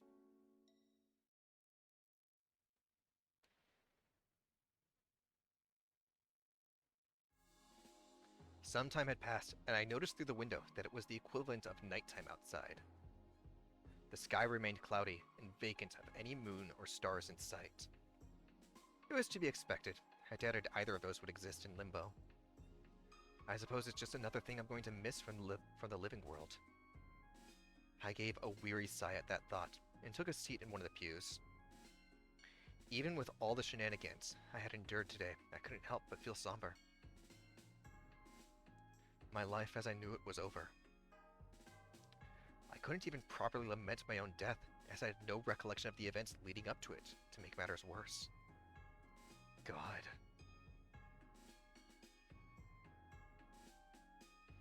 The reality of mine and the other's situation was starting to hit me harder than before. I threw my head back when I heard the church doors open, bringing my pity party to an end for the moment.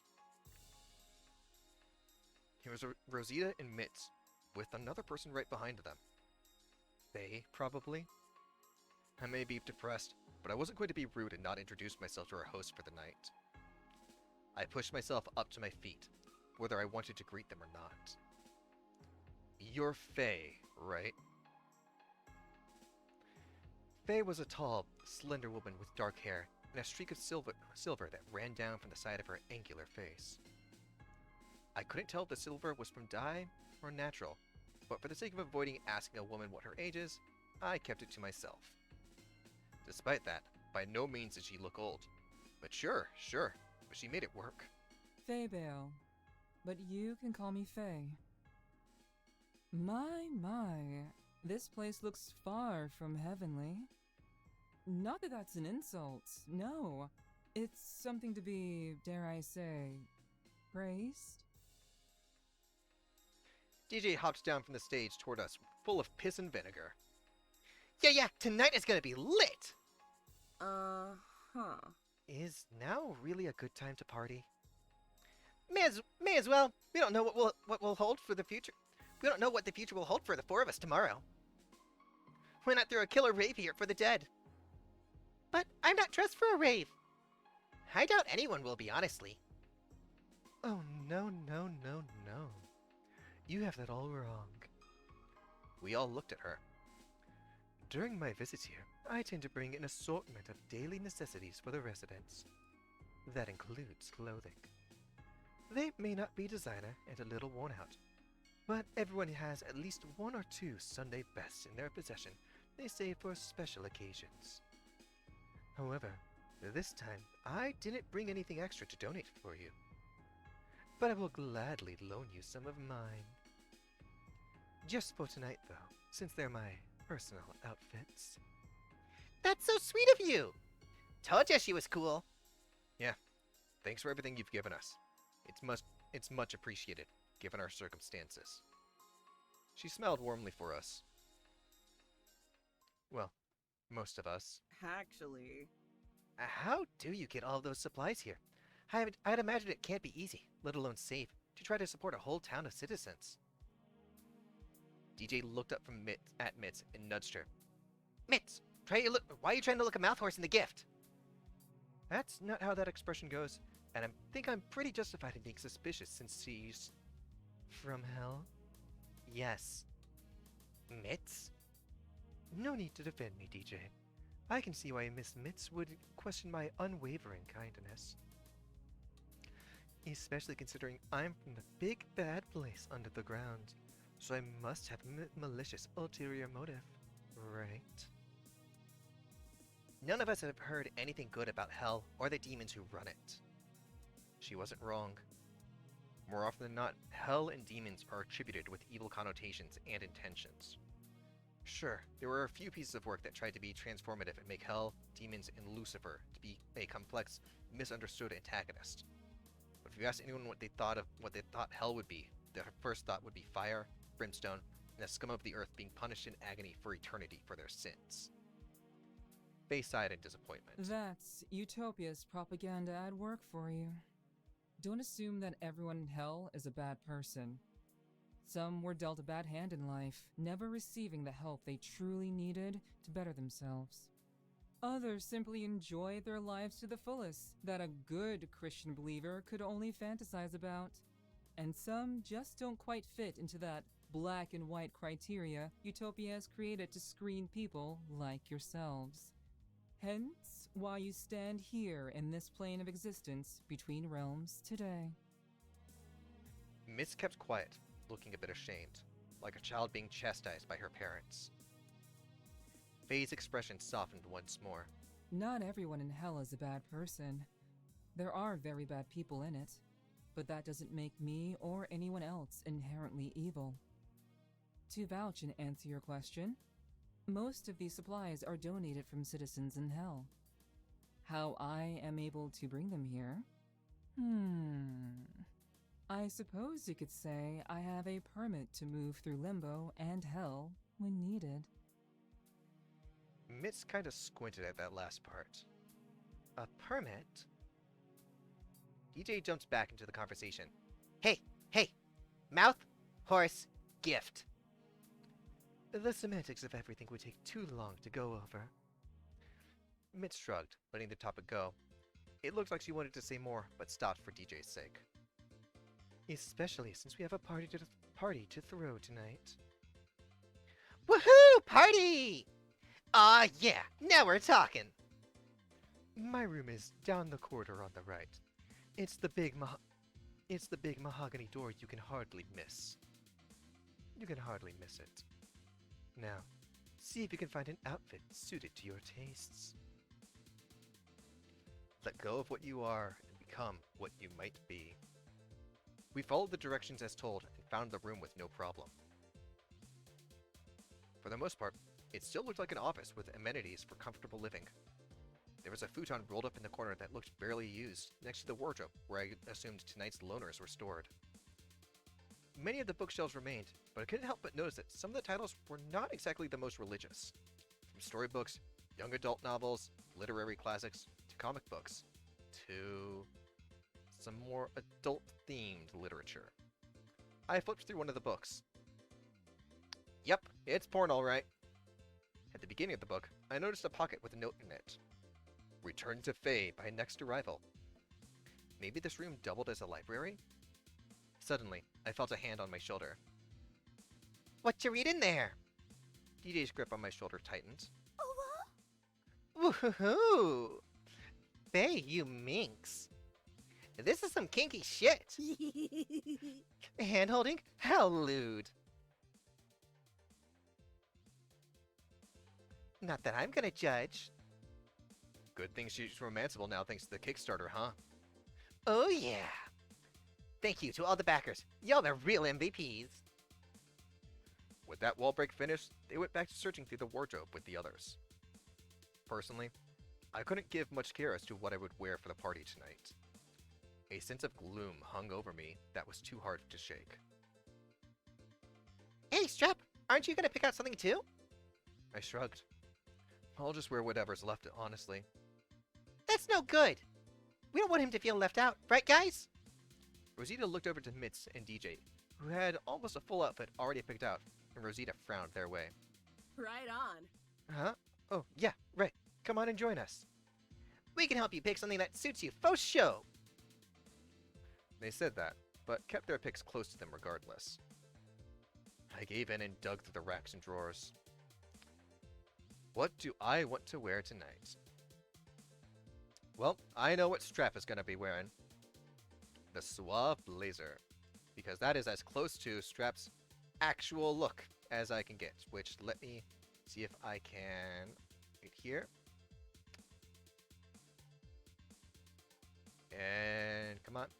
So that art was drawn by Eros. This was Strap's original look.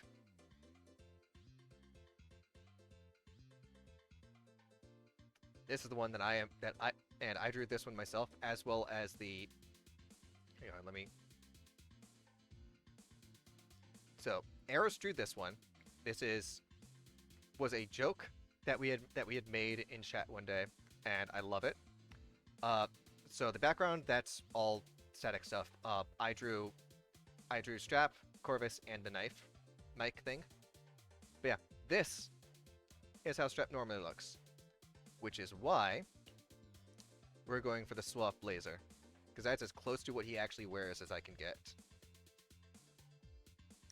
The blazer in particular caught my eye. It was a sleek, sophisticated, black, paired with a turtleneck in my favorite color. Throw in some slim slacks and comfortable dress shoes. It made me look pretty distinguished. The gang like me had first dibs change in the restroom. Once I came back, I did a turnaround for them, and they clapped approvingly.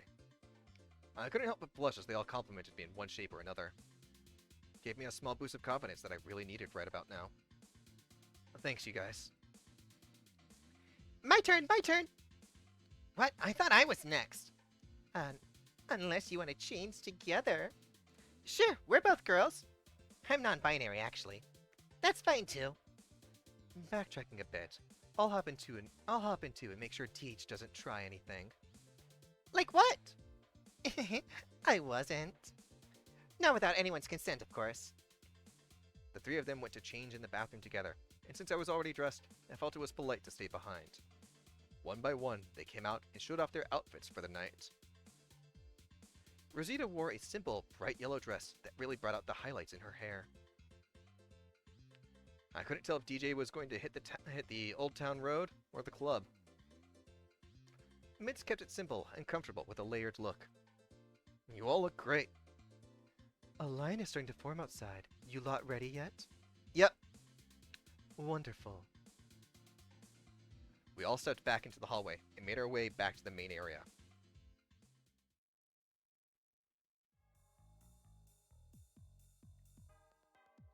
The whole atmosphere did a 180 from a sacred sanctuary to a poppin' nightclub with the flick of the lights.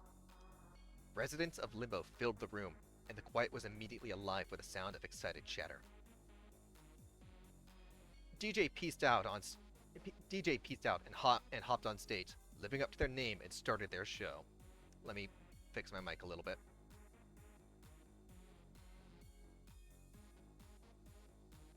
Alright, that should be good. Still not peeking everywhere. Rosita dragged a reluctant Mitz to the dance floor to party it up, showing the other girl how to cut a rug. Everyone seemed to be enjoying themselves, us newcomers and residents alike, despite the circumstances. And yet, not much of a partygoer, Strap. It's not that. Something on your mind? I sighed wearily, and Faye smiled at me sympathetically. Hey, come with me. I know a quieter place. I blinked. Huh? Just follow me, and you'll feel better. I promise. Faye held my hand loosely, and I felt strangely compelled to follow her. She stopped in front of a confessional, a dim light flowing out from its windows. She opened the door to the right, led me through, and... a bar? No place really was sacred in this church club. At least the lighting was less intense on the eyes. And the fruity aroma. From behind me, Faye popped open a bottle, some sort of sparkling wine, and with care, poured the champagne into the 2 glasses in her other hand. Apologies, but it looks like you could really use a drink. I managed to laugh. Really? First turning the church into a nightclub, and now the confessional is a bar? Now, this is still a place of worship, in a sense. It's the Twilight Church, and we praise the night. Faye walked behind the counter and gave it a little pat, beckoning me to take a seat. I obliged. I enjoy playing bartender while the party goes on outside, and listen to people spin me their yarns. They unload to me all their burdens, regrets, fears, and I give them my ear, with a piece of guidance. And a side of the poison of their choice. How kind of you. You see that, but I've had my fair share of glasses thrown my way. Much like whiskey, my advice isn't the easiest to swallow. Ah, I see. As we chatted, a small handful of people entered the bar. It seems like we were not the only ones that preferred a more low-key atmosphere. Hang on, guys, one moment.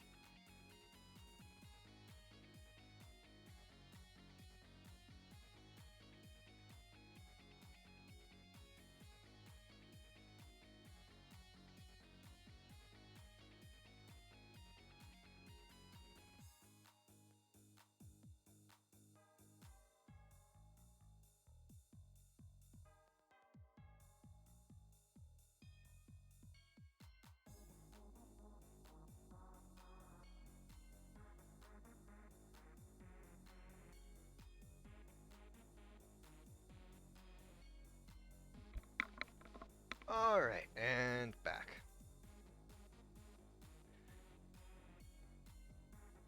And that lost me my spot on... That lost me my spot on Twitch, so let me re-find that. Faye didn't charge me, or anyone for the drinks, saying it was a civil service they provided for clubgoers. Apparently, there were rules and regulations on the transportation of drink and food to Limbo. Utopia could only bring so much food into Limbo, though clearly not enough from the looks of some people. Hell, on the other hand, had an all-out ban on edible perishables. demons higher up allowed Faye permission to carry things such as alcohol to be freely transported to and apparently from Limbo. It was a lot of politics that Faye spared me on the details. She patted my head and went on to serve the other clientele that wanted to wet their whistles. They all seemed somber, but would crack a smile just for Faye as she poured them a drink.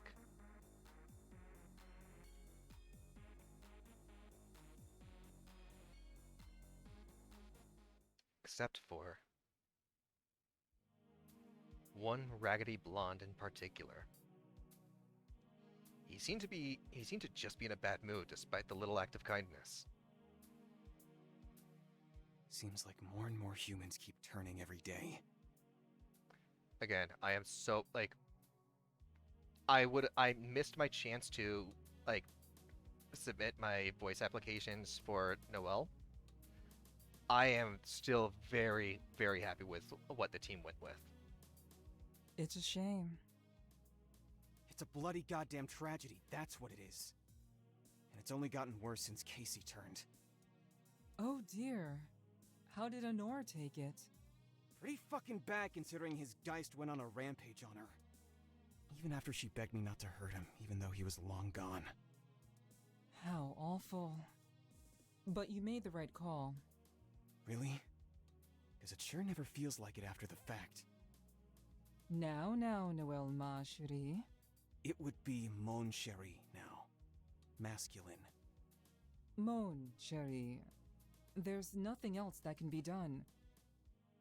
Casey was a lost cause and was dragging Honora down with him. Most people that end up here in Limbo and don't pass to either side turn into Geists at some point. This time was different, Faye! Casey was going to retake the Utopia trial with the new arrivals this week after 5 years of waiting! Noelle gestured over to me. I suppose he meant this Casey was planning on taking Utopia's test with us newcomers. In 5 years seemed to be the wait time between attempts at getting into Utopia for humans of Limbo. God! Why couldn't he just hold out a little while longer? Faye sighed, more annoyed than anything. To be blunt, I don't think it would have done Casey any good. You shut your fucking mouth. Noelle got up too fast for me to see. I couldn't probably see it when I was sitting down across the bar, but he had wings. Wings blacker than anything I'd seen before. Light just disappeared into it, never to be seen again. They extended wide and intimidating, but Faye seemed unfazed. Here we go again. You don't know shit! Oh. Well, what I do know is that you're trying to save the hopeless despite their apathy to change. Or the alternatives. Literal fucking hell is hardly an alternative! Better than trying to adhere to Utopia's high standards. The acceptance rate has dropped from what? 75% to 70% these last few years? Doesn't seem like much on paper, but those are still lives being denied. I may not be as strong as I used to be, but I'll still beat your ass, Faye! You keep saying that, but you've yet to lay a finger on me. Too quick for my eyes, Noelle grabbed Faye by her loose sweater, and she had a look of genuine surprise in her eyes. Christ, what should I do? Now, there was one other thing that I remember seeing that gave me one moment, guys.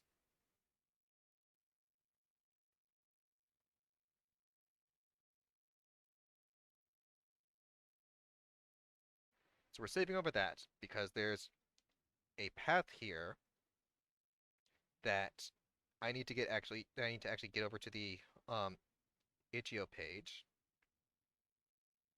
to actually check out properly because I remember there being a actual comment like on the team from it. So one moment, guys.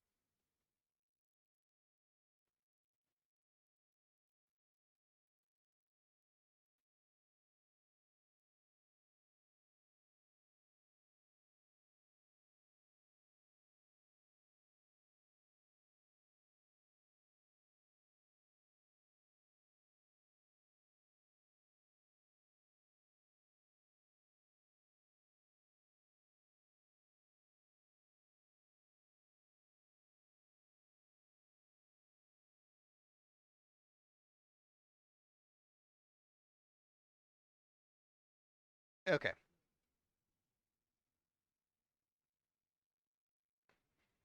Christ, what should I do? Just what I needed to get my blood pumping and out of this lingering depressive mood. Fight! Fight! Fight! Fight! Fight! I chanted, and the other customers cheered along with me. Faye and Noelle both seemed more than willing to oblige. Been waiting for a long time for this moment, so-called fallen angel. Likewise, old hag. Faye crashed skulls together with Noelle, knocking him back a few steps before he shook his head, a wild look in his eyes. The small crowd gathered around them as they fought, all cheering for their favorite to win. I could hardly see over them. I swear some people from the club came in just to witness the fight. Not fair! I was here first. Shoving past a few people, I managed to get a decent view of the beatdown. But just as I made my way to the front, I was nearly knocked back as the blonde crashed into me after a blow from Faye. Apologies, Strap. Sometimes I forget my own limits. Noelle thrashed about, clocking me straight in the jaw, and causing me to spill the rest of my drink onto my blazer. Watch where you're standing, idiot!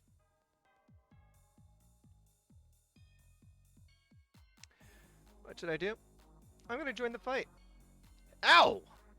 This dude socked me right in the jaw. I wasn't going to take that lying down. I reached out from my pocket and grabbed the keys from earlier. I felt around for the longest key of the bunch and swiped it right across his chest. The key caught in Noelle's neckerchief before making a small tear through it as he tried to avoid the attack, fumbling in his footing a bit. I smiled a bit, somewhat proud I was able to catch the angel off guard. Though, to be fair, he was inebriated. In fact, it was then that I noticed that Noelle appeared to be in worse shape in comparison to Faye. With a bruised chin, clothes slightly torn, and split lip that bled with something other than blood.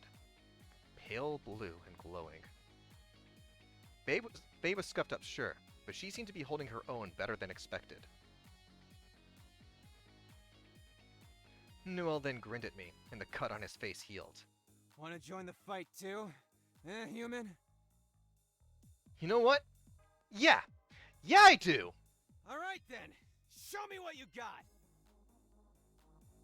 I charged for him, waving around my key knife, but this time he managed to dodge me. I barreled straight into Faye. Ah! Ha! Serves you right. I had to admit, Faye did kind of start it by antagonizing the man. Faye smelled an annoyance at the both of us. Oh, Strap, you're joining in on the fun. You're going to regret that.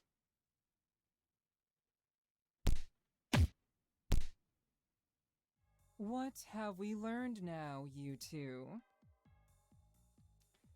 This is in the demo, one of the hardest of the,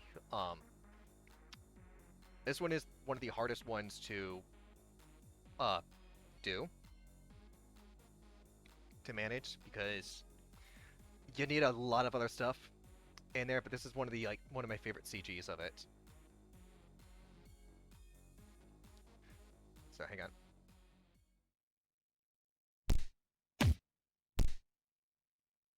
What have we learned now, you two?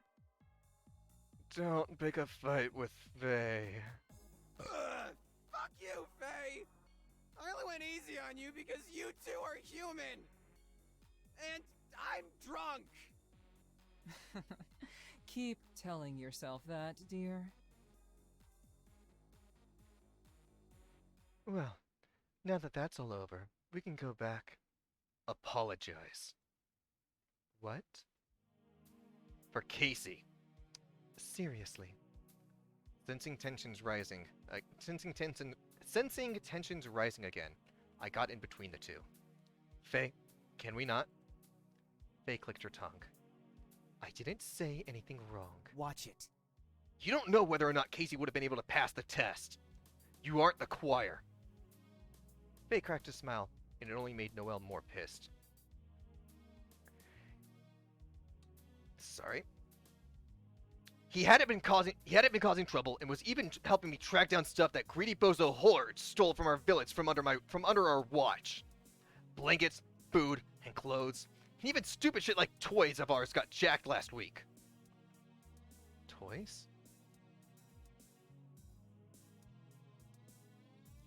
How about you just take the whole wallet? Is that enough? Hell am we supposed to do with a dinky little wallet like that? Can't carry anything in it. But that's a lot of fancy toys you have strapped to your belt there. Much fancier than this one we traded for. God, need water for this. God, Hordes is gonna kill my throat.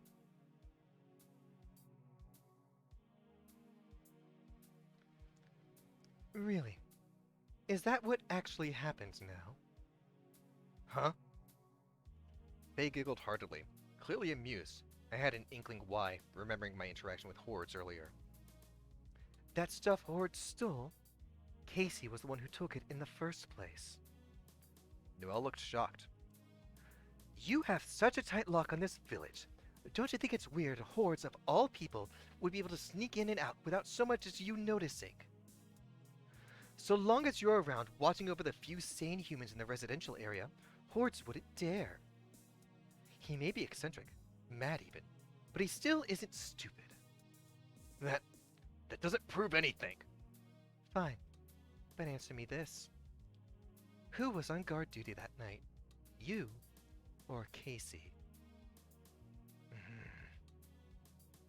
Noel kept quiet for a long time, scratching his head faster and faster as he probably recontextualized everything he thought he knew. He then suddenly sat down in his seat, fist banging so hard on the table I thought it would split in two. Motherfucker! Ow. That actually hurt my hand. I wanted it to be as real as possible for it. Ow. That's my clicking hand. He lied to me! Again! And for the very last time, it would seem. He looked so betrayed while he sat there, venting his frustration, biting down on his lips so hard I thought he would draw blood. I know, baby. Faye placed a hand on his back, but Noelle swatted it away. We just stood there in awkward silence for a good while, till Noelle lifted his head back up. Faye. Yes? Bring me your strongest shit. We're getting plastered tonight. I'll be right back then. I was about to leave when... You stay. Huh? Got some balls swinging a knife at me. It was just some rusted keys, actually. That's right. Pretty smart of you, too, then, to use it as a knife instead of brass knuckles like a dumbass. Hurting yourself, too, if you had landed the hit. Not to mention standing up to Faye. Well, not that I needed you to do that or anything. She was clearly in the wrong provoking you like that, even if she was right about your friend. Yeah. You know, most people either respect or fear that lady. Which are you? Me? I can't fucking stand her. But she's the only one that has good booze in Limbo. So, a little bit of both, I guess. She scares you? Nothing really scares me much anymore, kid. But, between you and me, I can't help but feel uneasy around her. Something's off? Noelle shrugged. I've been here in Limbo for a few centuries. That woman's been visiting here for almost all of that. Humans that live for as long as she has can be a little kooky. Hordes is proof of that. He's been calling himself the king of Limbo, living in that mall with those fucking rats and tank top fellas of his. I've met him. Yeah, he's pretty weird. Total fucking nut jobs those two are, am I right? Noelle laughed, and then Faye reappeared. Who's a nut? You, of course. Well, didn't even try to hide it. I've been called far worse. The rest of the night was relaxed as Faye served me and Noelle a few more drinks. By the time the club and bar closed for the night, I had forgotten all about my previous worries. I headed off to bed in one of the booths with a blanket Faye left for me.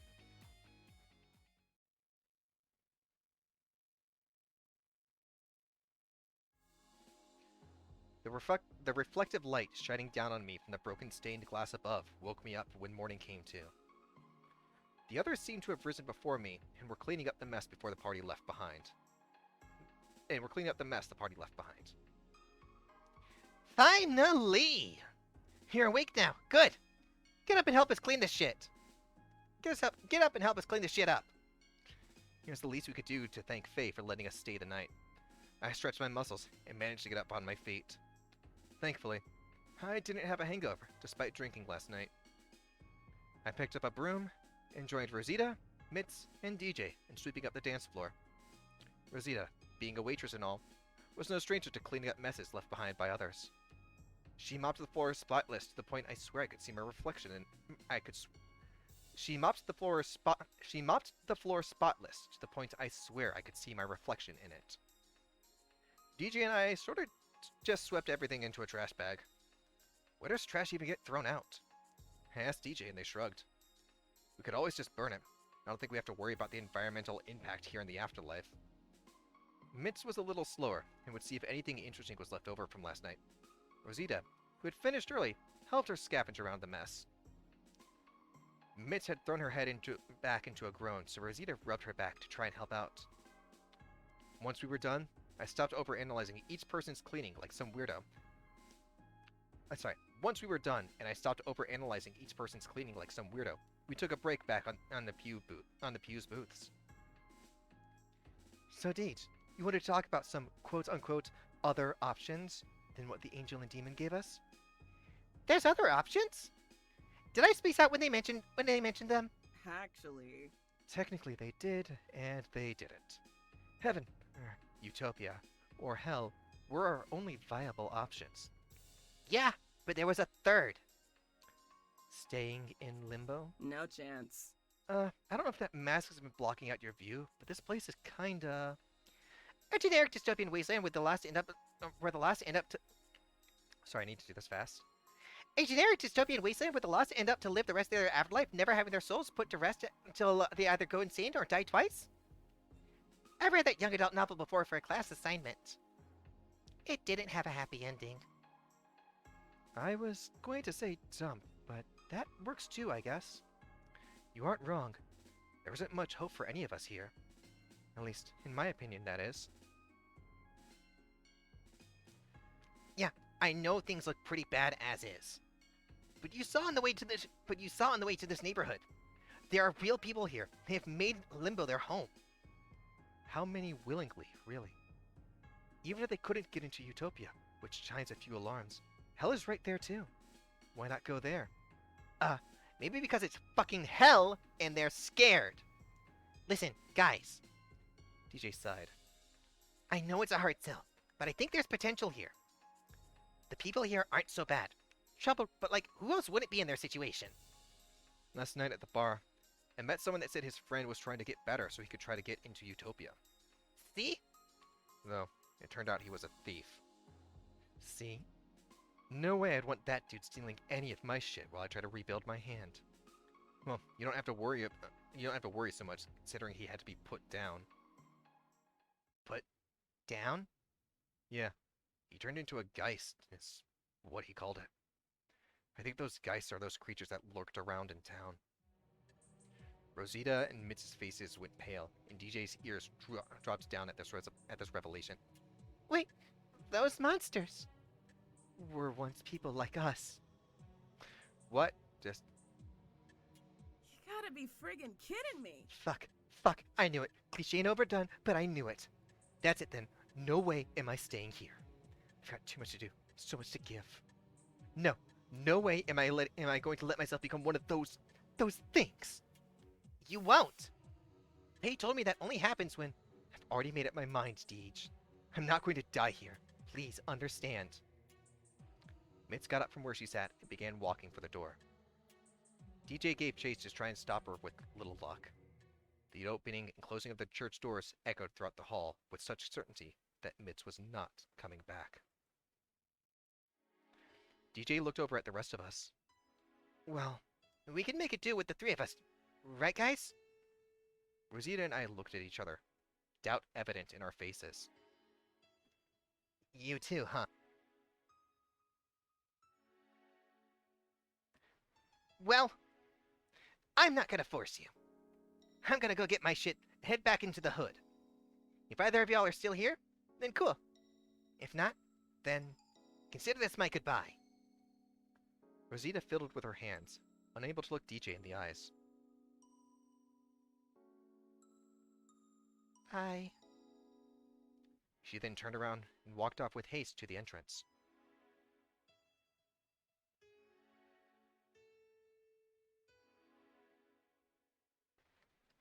DJ went off to collect their things stored on stage, silently cursing under their breath.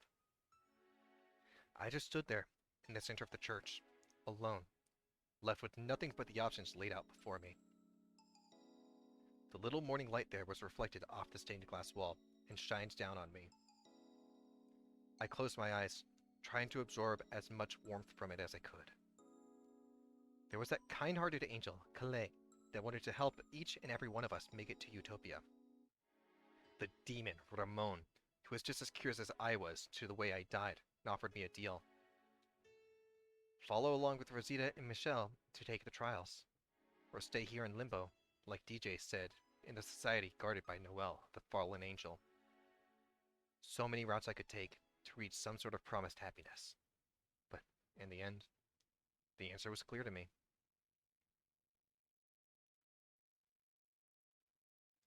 And this is where the original demo ended, before we even got to this bit. Let me go park a save right here.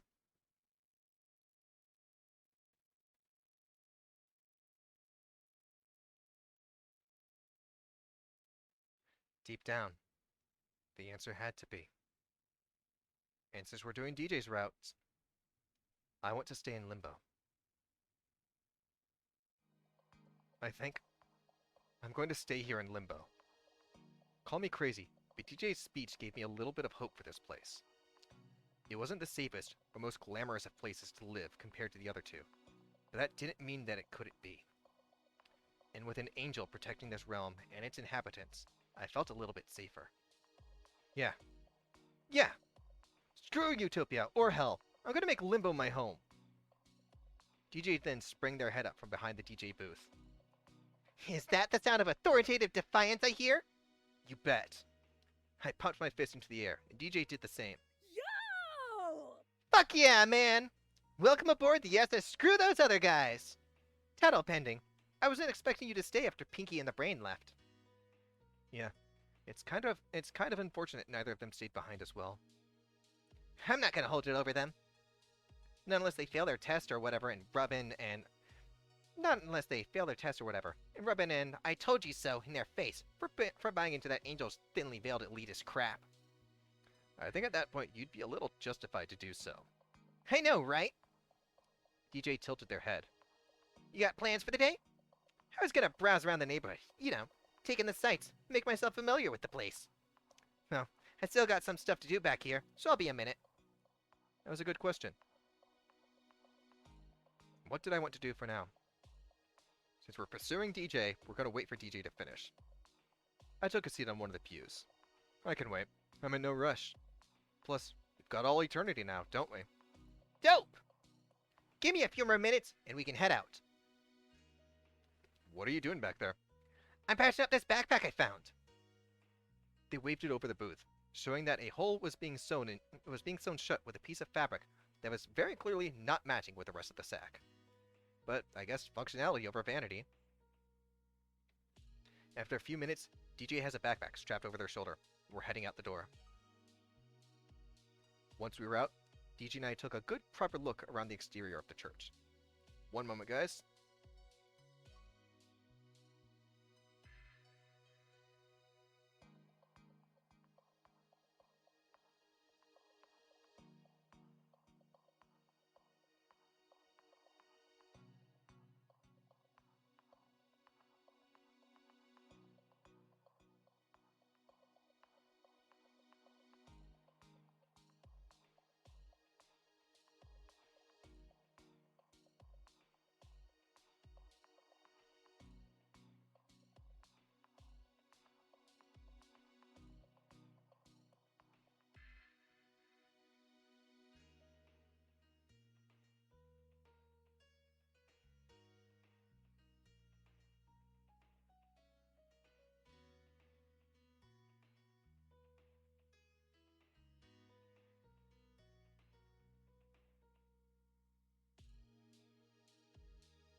Alright, back.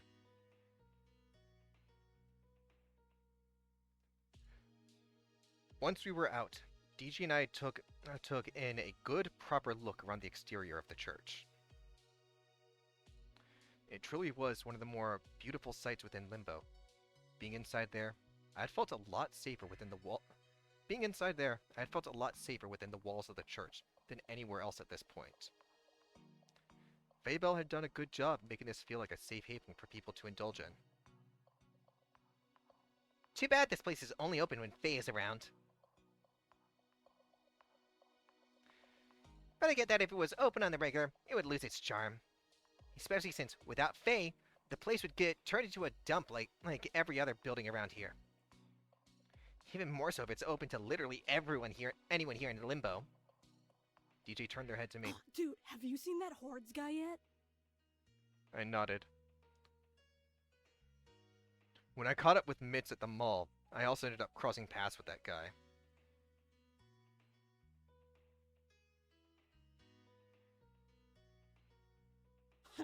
How unfortunate. I thought I was a crackhead, but that guy is a whole nother level. Not to mention, from what I gathered, the dude has more food and stuff than he knows what to do with. And, true to his name, the fucker is keeping it all to himself along with his posse of tank top boys. And, true to his name, the fucker is keeping it all to himself along with his posse of tank top boys. What an asshole. I'm curious what Otto would do. And get this! The freak wanted me to quit being a leopard and join the Rodentia family, with his legion of rats crawling around him. I couldn't tell if he was being serious or hitting on me, but when he pulled out a pair of black mouse ears, I was like, nope, and got the hell out of there.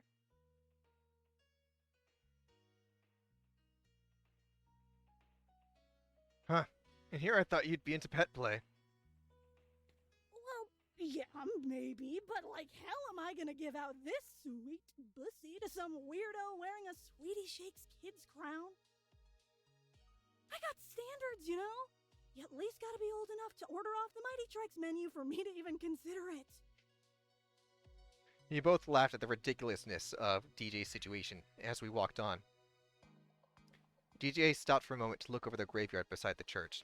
It was a little difficult to pinpoint where exactly they were looking, but my guess was at the freshly dug grave with a shovel beside it. I tried to make out a name on the grave. Theodore Johnson, TJ Lee. That wasn't either of the names the other angel brought up last night. It's probably a recent one. I saw that angel finish digging and dumping an oily-looking barrel before covering it up. I didn't say anything to him since it was around the same time you got up. Plus, I don't know what I would have said to the guy. Mid-burial anyway. There was a moment of solemn silence between us, out of respect for the fallen, before we eventually just moved on from the site. It didn't take much for DJ to flip the mood back to something lighthearted. Ah, sweet! They got pug noodles! Loved having one of those with soy sauce and sesame oil when my mom didn't feel like cooking dinner. Shame someone spread a rumor they used actual dogs as an ingredient for their ramen that made them rebrand. Looking back on that, kinda racist. Very racist. DJ peeked ahead of the convenience store, only for it to be shut right in front of their face again. Hey, you know the rules. Rations are distributed every Thursday evening. So come back then. Aight, my bad. We're new here, but thanks for the tip. We backed away from the store. DJ did a little heel spin as he took in the sight. You know, this place is a dump. But it's about the same sort of mess low-income families like my own had to live in when I was growing up. They twirled around the street sign as the sheer force of their little dance was enough to have the thing threaten to fall over. You did seem like the most at home out of the rest of us when we first got here. It makes me a little nostalgic for a time that really set me up to be the person I am today. And just like back then, with a little community teamwork, we can make graffiti into a kick-ass mural. You really think so? I know so.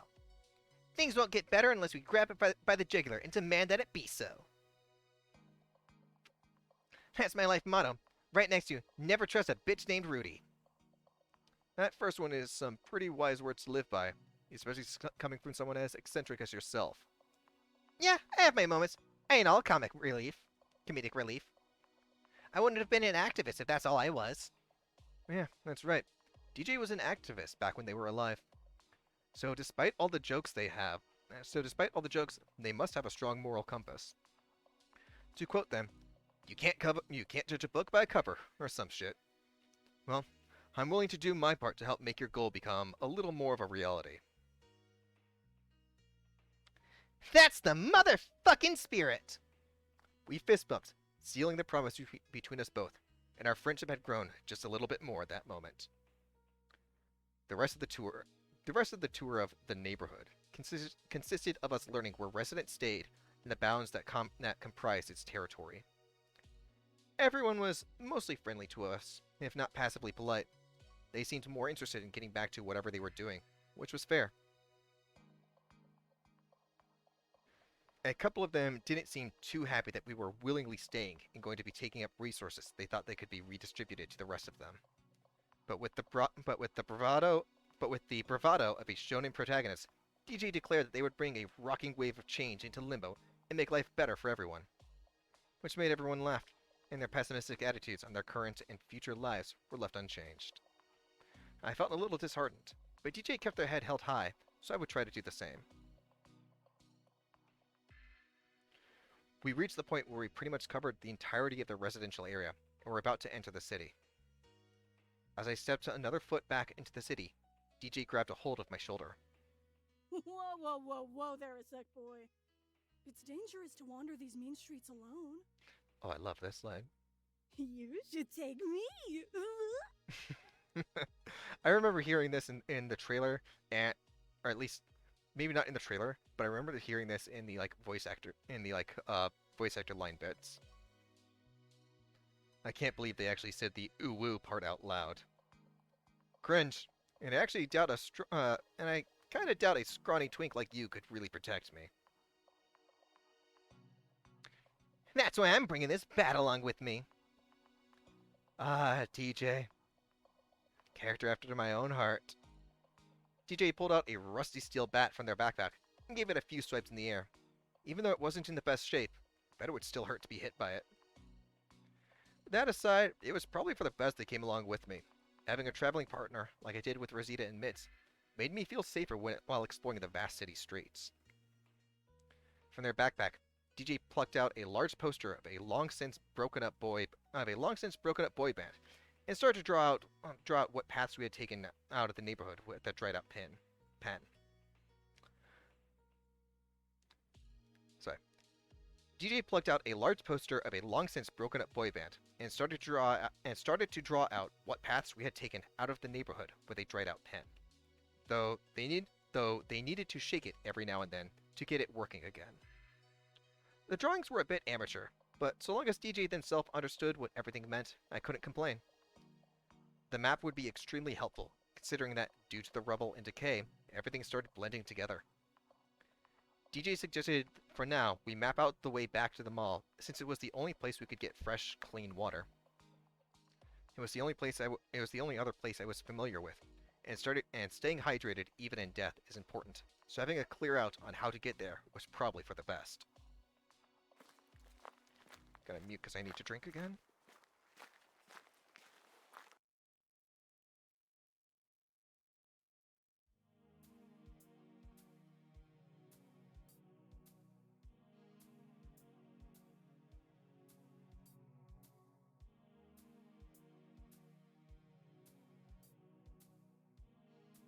Alright, and out of my drink. We'd been traveling around for half an hour when I noticed we had passed by the same graffiti like twice now.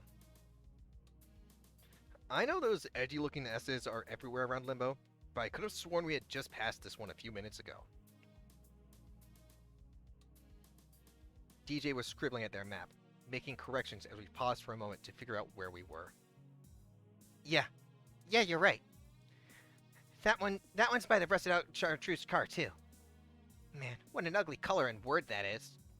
Chartreuse. It's like it's overcompensating for how ugly it actually is. Like a hot boyfriend with a shitty personality. You must have gotten. Wait, are you speaking from experience? High school me was dumb and desperate, is all I'll say.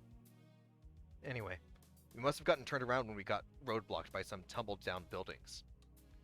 As DJ was updating the map, I heard the ever so faint sound of someone other than ourselves out in the distance. I motioned my hand in front of DJ's face to catch their attention and held a hand to my ear, signaling for them to listen as well. It sounded like someone was crying? Help me. Someone. Please. It hurts. It hurts. It hurts! DJ shouted back in return. Hey! Is someone out there? Where are you? Please, help me! Someone! Anyone! For whatever reason, I got a sinking feeling in the pit of my guts over this. Gonna quick save here. Just as DJ was about to head in the direction of the voice, I grabbed their wrist, stopping them in their tracks. Huh? They looked at me, and if they could emote, they probably would have been giving me a "what gives" kind of face under the mask. I think... Okay, this is quick save. Let's go cautiously. It looked like DJ was about to jump to the rescue with reckless abandon without even assessing the situation. As heroic as the gesture was, we were still humans in a paranormal environment. Until we were fully adjusted to life in a place like Limbo, it was better to be cautious about anything we were unfamiliar with. We should approach whoever is out there cautiously. It's possible someone, or something, might be the cause, could still be lurking out there. Shit, yeah, you're right. Let's try to reach them all stealth-like then. I want to see what the head back one was.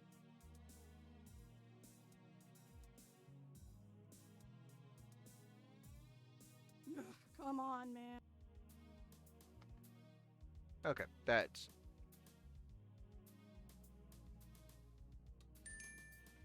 Okay. I just wanted to see if that gave a bad noise or not. Shit, yeah, you're right. Let's try to reach them all stealth-like then. We quietly made our way in the direction of the person calling out for help.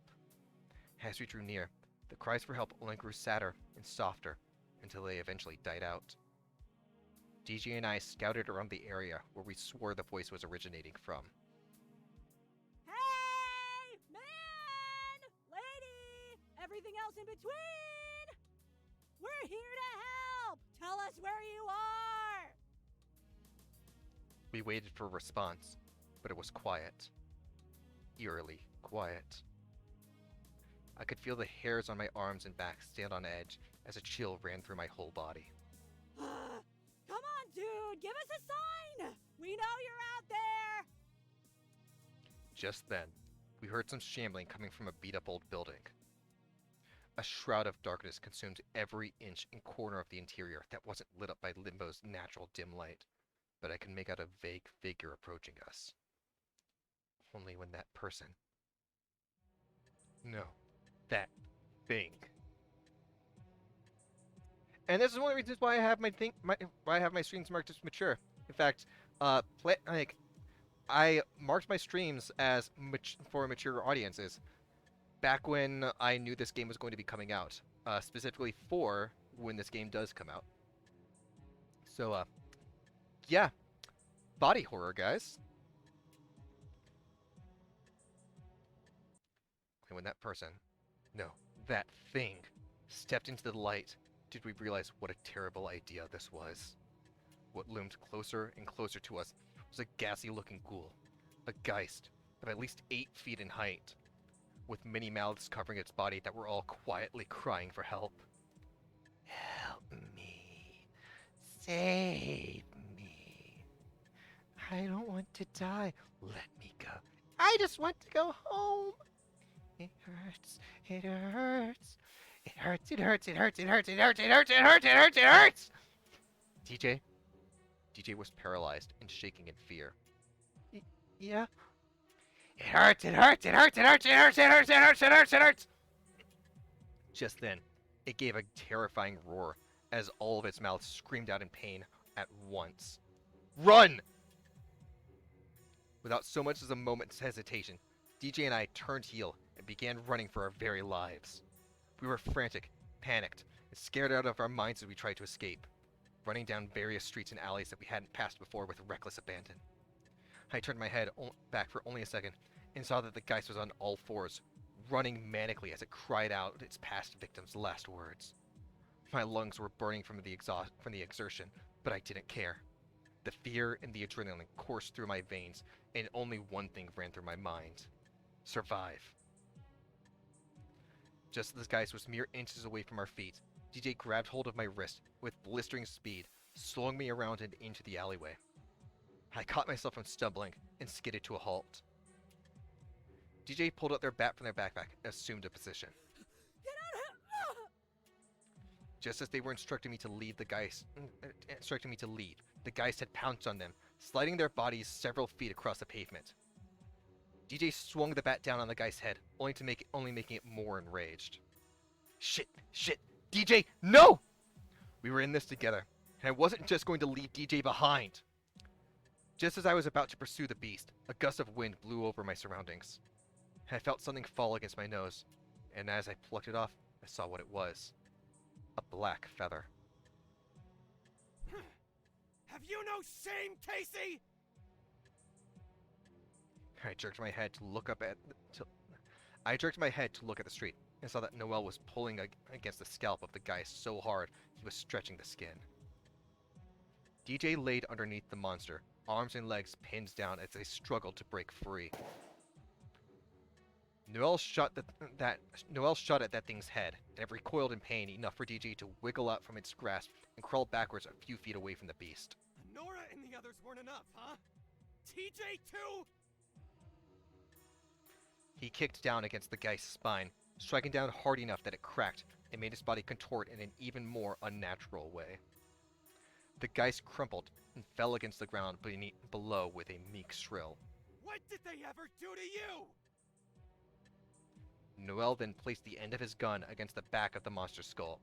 It continued to beg and plead in the various voices of its victims. Don't even answer that. The safety was turned off with a click, and I could swear I saw his finger tremble over the trigger. I know why. You're just the kind of person who will drag anyone that's ever cared about you down for your own selfish gain, time and time again. Your sister, our friends, and even me. His voice then turned hollow, an empty, somber tone. Well, not anymore, motherfucker! Repent! With those final words, a loud bang resounded throughout the space, so loud that even from a distance, it made my ears hurt. I had only shut my eyes for a few seconds, but the tall creature had been reduced to a puddle of goop under Noel's feet. From under his collar, Noel pulled out a small vial attached to a necklace and brought it up to his face. A glistening tear pooled around the edge of one of his tired eyes and fell straight into the container. He gave a small groan as he tucked it back under his collar, flicked the remainder of it off his face with his thumb, and stepped off what remained of the geist. He looked over to DJ, then to me. He was about to say something when DJ jumped back to their feet. Yo! That was sick as fuck! Noel was taken aback, looking surprised by such a reaction before he frowned at them again. No! It wasn't!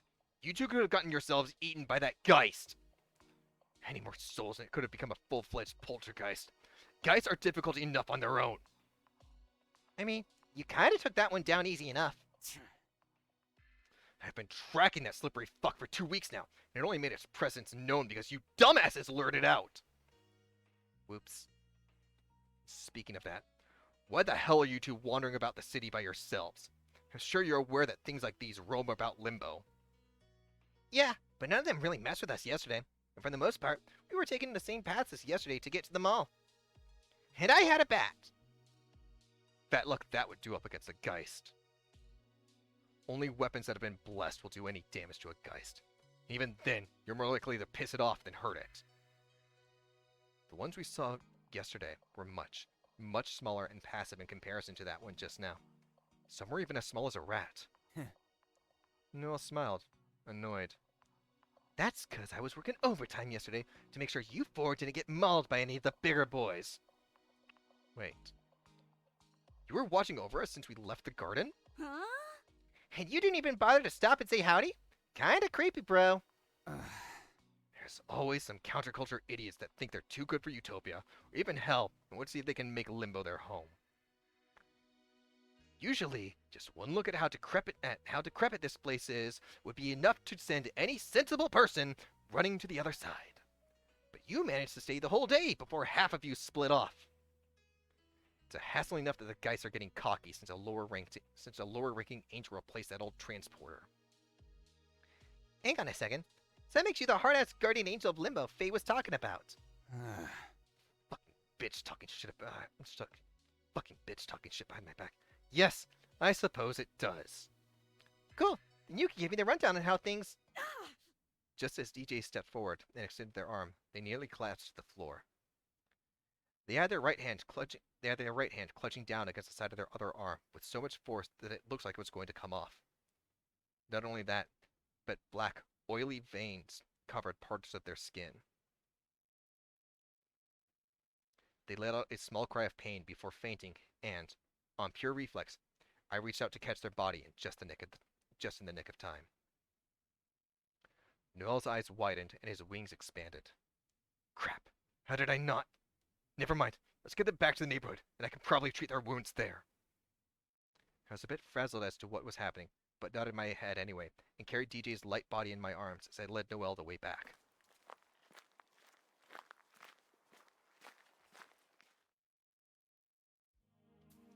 With haste, we made it back to the neighborhood in no time flat. Noel guided me to where his home resided, which was by the convenience store, and had me place DJ on the couch. Noel then went into the kitchen to retrieve a first aid kit and a bottle of water he brought back into the living room.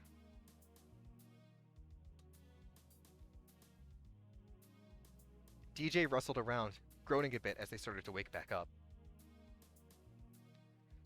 Noel rolled up DJ's shoulder and examined the wound, breathing a sigh of relief, seeing that it was only a superficial level bite. He must have pulled the guy's head off of DJ at just the right time back there. He got to work, setting DJ up, and poured water over the wound to clean the area, but I noticed he didn't have any antiseptics to disinfect the bite. Don't you have any alcohol to give them? Noel then pulled the vial from his shirt and uncorked it. We'll toast to this idiot's survival after I finish up here. 2 little drops of the solution fell onto DJ's wound, the black veins reacting to Noel's tears, and faded. I smiled, but it was short-lived as the black veins sprouted from the bite mark and covered even more of DJ's upper arm than before. Ah! Ah! Ah! Fuck! Idiots, don't move! Let me patch you up before the infection spreads! DJ's whole body convulsed as they screamed into the air, and Noel tried to get them to stop wriggling so much. He instructed for DJ to steady themselves, and eventually, DJ was able to calm down enough that they stopped flailing. They remained perfectly still, aside from the heaves of their chest, as Noel quickly bandages their arm up. Noel wiped a bit of sweat from his brow. That should do it for now. It's a lot worse than I thought, even for a bite so shallow. What the hell was that? Well, the good news is your friend here is still alive. The bad news is, they're tainted. And it's going to take a lot more holy water to rid them of that status. Who's taint? DJ shifted where they sat to look at us, wincing a little from even the slight movement, but looked a little bit better than before. Yours. Well, you are. What does it mean to be tainted? It means after your rabbit friend got bitten during that Geist encounter, they got infected by it. Being tainted means you run the risk of becoming a Geist over time, depending on how far the infection spreads in the host's body. Pretty surprised even a superficial bite like that one incurred such a fast-spreading result, but it's not incurable. With a little more holy water, it can be cured in no time. Where can we get more then? Unfortunately for you, I don't have any more. Hordes and an accomplice stole it from under my nose a while ago, along with some other supplies. Aren't you like an angel? Can't you just make more? Noel points to his black wings. In case it isn't obvious enough from the black wings and slitted eyes, I am a fallen angel. I don't have as many powers as I used to, and that includes being able to bless water. I'm only as strong as the weakest of archangels, embarrassingly enough. So, like, Calais? How many extra eyes does Calais have? Only the 2? Then I'm at least a little bit stronger than him. Oof. Looks like we know who would win in that hypothetical. But yeah, having me use magic to bless any source of water is out of the question. The only other way I've been able to obtain holy water is through my own naturally produced tears. And even those are hard to come by, as it's difficult for me to cry. Just then, DJ hopped up from the couch and kicked Noel square in the crotch, causing the man to hunch over and fall to his knees on the floor. Ugh! Huh? Ah, no tears! What gives? Powers. Hang on. Powers. Huh? Powers. Angels. Even X-ones don't produce tears from physical pain like other angels. It's our enemies who don't perceive weakness. Oh, hang on, guys.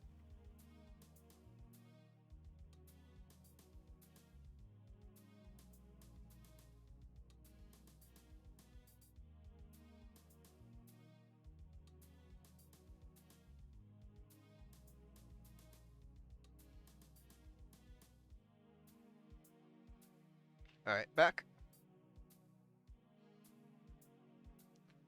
Sounds kind of toxic. But okay, if we can't get it from you, how about... What was his name? Calais? Yeah, he could do it. Especially now that both of you have had a taste of what Limbo is like. We want to take the trials in Haven home. Oh, no, fuck that. I'm still staying here. Noel looks genuinely surprised, and then frustrated at hearing this. You're what? I said I'm not leaving here after you cure me. Are you stupid? Are you brain dead? Why, in all the realms, would you want to stay here after getting attacked? Let alone seeing the conditions the residents have to endure even with my help. On top of that, he's not allowed to cure you if you decide to stay, since it would go against his task to guide any and all humans to utopia. Ah, bummer then. Guess I'll have to just live with a bum arm till you cry for us some more. Till you cry for us some more. Ah, bummer then. Guess I'll just have to live with a bum arm until you cry some more healing juice for us, angel boy. That doesn't answer my question. Why are you willingly choosing to stay here in Limbo without so much as giving the chance to prove yourselves in Havenholm like all the others here have? Because that sort of system is clearly bullshit. I may be a pretty radical activist, so yeah, I'm pretty controversial at times for my ideals. But I always did what I truly believed was good. And not just good for me or my family or my friends, but for anyone that suffered from the hands of injustice. And I fought for that until my literal dying breath. So I don't consider myself as someone who falls under this gray area, and it's honestly insulting that Utopia would send me here just because I'm not the purest of pansy-ass souls that do the whole turn-the-other-cheek shit. If I'm getting hit, then I'm going to break a fucker's wrist. So he never does it to anyone, ever again. Radical is right. Got a problem with that? No, not personally. I think despite your stupid appearance and attitude, you have heart. That's all the more reason why someone like yourself would have no problem winning entry into Utopia. If I have to win my right to happiness, then I don't want it. Fuck off! If my deeds on Earth weren't good enough to get into Utopia, then this whole system is fucked up. You do realize it's not only because your deeds weren't good enough, right? What? That literally makes no sense. Didn't you notice that the only ones who appeared in Limbo were young adults? Well, now that he mentions it. I just thought that was some ideal form or something like that. That is a thing, but it's not what I'm talking about. When someone dies as a child, the system just automatically recues them into the reincarnation system. After the age of 30, the system knows enough about your life to make a judgment on your character. But if you're a young adult who hasn't committed any major crime or solved world hunger, your character is harder to judge, and those unlucky few that can't be end up here. Bullshit. No way. What bullshit is that? Aren't you guys omnipotent or something? No, we're not. Even the Archangel's view is limited. The only one who is the only one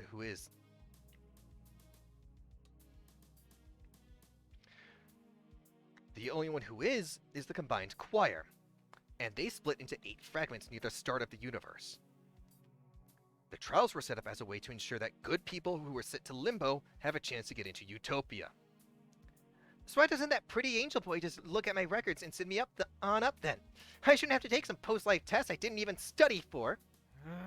It's just the way things are and have always been. And I see that sounds like nothing more than elitist and unfair bullshit to me. It's not. It's fair and has kept the realms functioning since the dawn of creation. Fuck off. And I say that's still fucked up. DJ and Noel were butting heads at this point, growling at each other as their argument was going nowhere.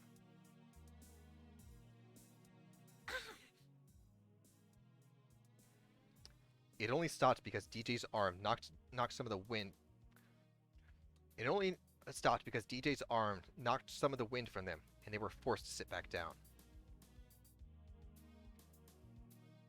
Look, you two clearly aren't going to see eye to eye right now, so let's table this discussion for now. DJ's health is a far bigger concern right now. Noel huffed out the remaining hot air in his system. At any rate, if you're going to stay here, you could always recover from the infection naturally. But that could take anywhere from days, weeks, even months with a wound like this one. And the side effects aren't exactly exciting to deal with either. Jeez. There was just so much new information being thrown at me that I had to sit down. You alright there? Yes and no. It's just a lot to take in. I can answer to the best of my ability, considering you're both staying here. Actually, I know the rabbit here is staying here regardless of what I say to try and convince them. But what about you, Strap? It's a good question. No, I want to stay. I made my choice earlier today, and I'm sticking to it. Bro! Great. 2 idiots to deal with. As if one wasn't bad enough. You wanna fuck me so bad it makes you look stupid.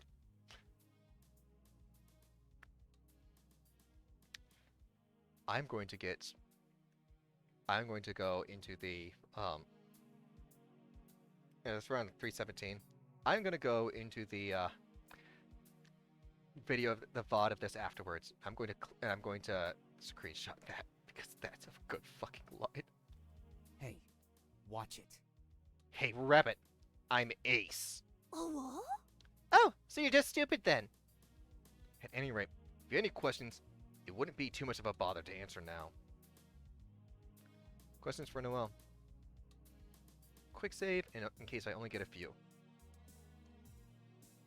I guess there's the obvious one of just, what exactly are the Geists? I figured that question was coming. To put it simply, Geists are what happen if you live in limbo for too long. If you die here, you become one of those monsters. If you become tainted by one of their attacks, you become one of those monsters. Or if you lose your sanity and fall into despair, you become one of those monsters. Christ. Once you become a Geist, that's it. You can never go back to who you were before. He tapped his pendant, and the guns he had before reappeared in his hands. I've had thousands of years of experience with them, so trust me when I say the only cure at that stage is exorcism through holy instruments, i.e. my guns. And it's my duty here in Limbo to ensure that they don't kill any more lost souls, as well as to try and prevent anyone from becoming one. It's why you two should be doing the damn trials. Better to be in Haven Home than down here. He brought the guns back to his pendant, and with a glow, they disappeared back into it. But why are they like that? We were certain the one we ran into was calling out for help. Geist retained some memories of who they were in life, but not enough to maintain any semblance of humanity. On top of that, they have a never-ending hunger for life, so they hunt down souls in order to try and bring their sanity back. So they cry out for help, remembering that if they do, that people will come rushing to help them. Fortunate as it is, if someone is calling out for help here in Limbo, your safest bet is to ignore them or come get me. That's awful. It's better this way, because you don't want a Geist to eat too many people. Not just because it's a tragedy to lose someone, but Geists get stronger every time they consume another person. And if they consume enough people, they become a full-on poltergeist. Wait, like the ones that haunt people back on Earth? The ones you're probably referring to are much weaker, since measures have been taken to ensure the worst they're able to do is rattle some drawers or blow a chill up your spine. In the past, they were much more terrifying, like the one you encountered today. They're bad news, no matter how you break it down. Are there any around we should be worried about? Not that I'm aware of. The last one I saw was 50 years ago, and I was able to talk with the previous transporter angel to request a team of proper powers angels to come down and eliminate it before it could cause serious harm. Though, that's not to say that there isn't one out there. Since they're smart, they could just be hiding and biding their time. Or someone particularly vengeful in Limbo could die and transform into one. It's dangerous here, and you idiots are needlessly choosing to put your lives in danger by staying here. Is that all? Noel seems to pause to contemplate that for a moment. He clenched his teeth and seemed to appear angry before shifting to looking nervous, before giving me a steely gaze. Well, there is a type of Geist even stronger than a poltergeist. Even stronger? Yes, they are called Revenants, and information on them is extremely classified. Noel's voice seemed to have gone steely cold as he spoke, and the change in his demeanor sent a chill down my spine. You should also know that they're capable of wiping out cities and have killed hundreds of thousands of people. Even a few of your religious stories on Earth are based on events caused by Revenants. Noel looked away from me, a pensiveness to his voice. Of course, even I don't know how one is formed, and one hasn't shown up for a couple hundred years. That doesn't mean it's impossible for one to show up again, and put you all in serious danger. He looked back to me, unamused. So, still planning on staying? Well, you're not exactly making it an appealing offer. That's the point. Go take the Haven Home trials already. So, are there any side effects we need to look out for with DJ? A few, and none of them should be taken lightly. The basic symptoms tend to consist of headaches, drowsiness, lethargy, and general weakness. Lethargy and general weakness. But the more advanced symptoms can come in the form of insomnia, emotional instability, hallucinations, and worse. Those are pretty serious symptoms. Most of them can be managed with some basic painkillers. Really? No, but it does help dull the pain. Really, alcohol might be better for that, but it's in short supply, just like everything else. Rubbing or vodka? Yes. So what should we do to help with the symptoms? Really, you should stay bedridden and rest. It's all you can really do. Something tells me DJ isn't going to just lay around all day. I got that impression too.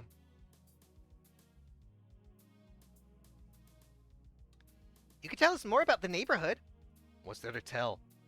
It's a shithole where the refugees who are too afraid of going to hell wait it out until Utopia opens up its trials again. The place is a constant mess, not helped by the fact that anything deemed useless or dead back on Earth ends up in Limbo. Is that where all the crumbling buildings come from? They were abandoned on Earth for decades, and then get dumped here after they're destroyed.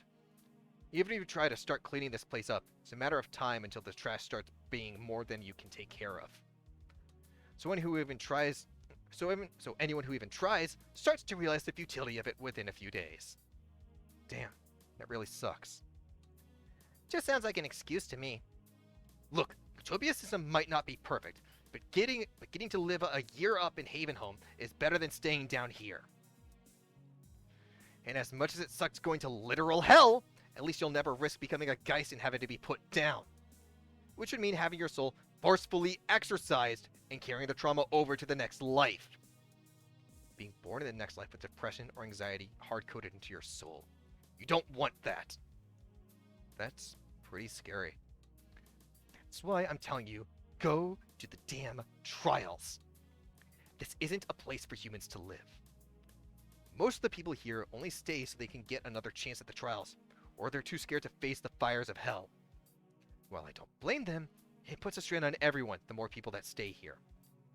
So while you still have the opportunity, go take the trials.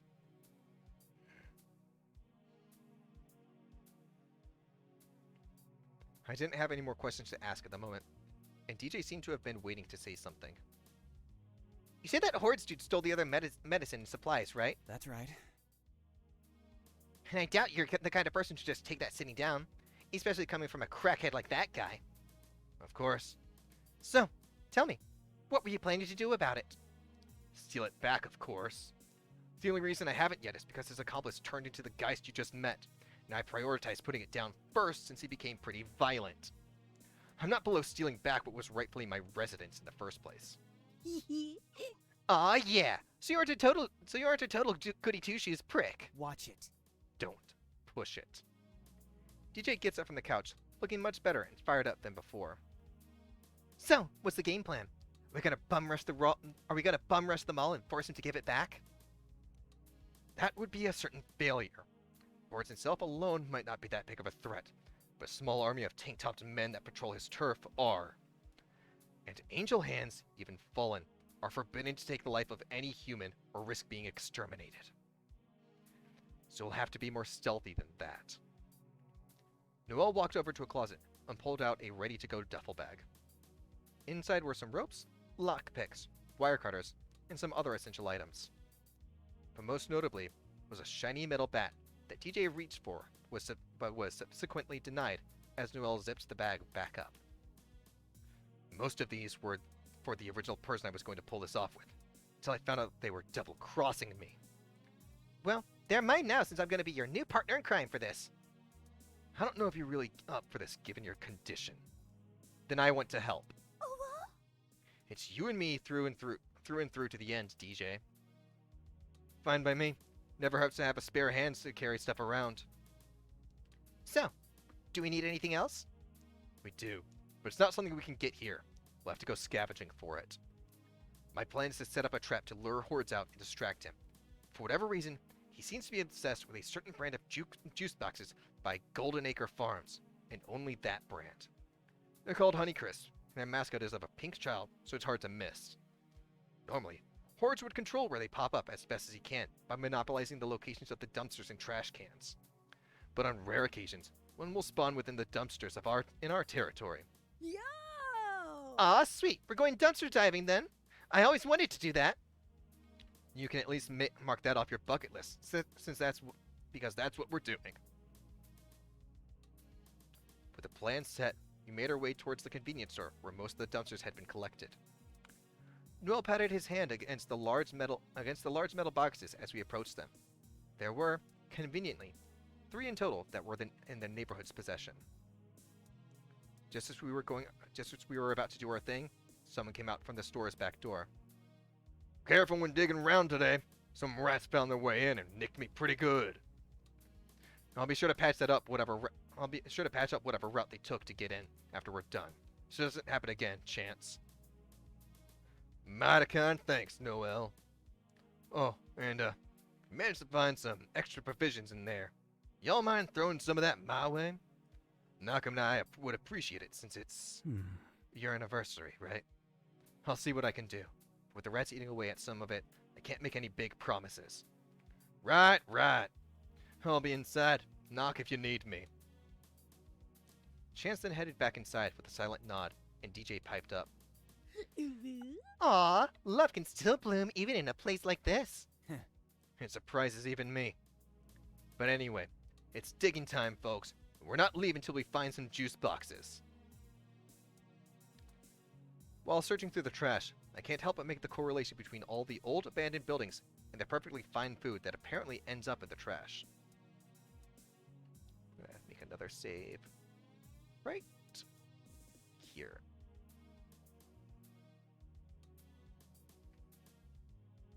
Buildings that no longer serve its purpose get torn down or left abandoned, and their image somehow ends up here. I guess the same can happen for food that stores that discard them when they can't sell it. Do buildings and food have some type of soul if they end up here? That would be a troubling thought. Perhaps it's just their essence that gets echoed down here. Yeah, that's a better thought than believing the alternative. After a few minutes of searching, I think I found what we were looking for.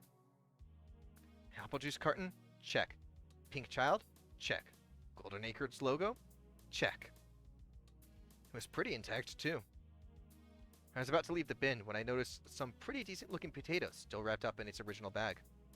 However, they were being guarded by a rather nasty looking rat. Should I risk it? I'm gonna try to risk it. I tried to shoo the rat away while I made a quick grab of the spuds. The damn thing bit my hand. I hissed out the pain through my nose. So the fuckers are vicious. Think about jumping out the trash bin, having already found what I came here for when I spotted it. A whole stick of carrot. There's one guarded by the same rat, plus a friend. Do I dare tempt fate? Go for it. Now, I want to see...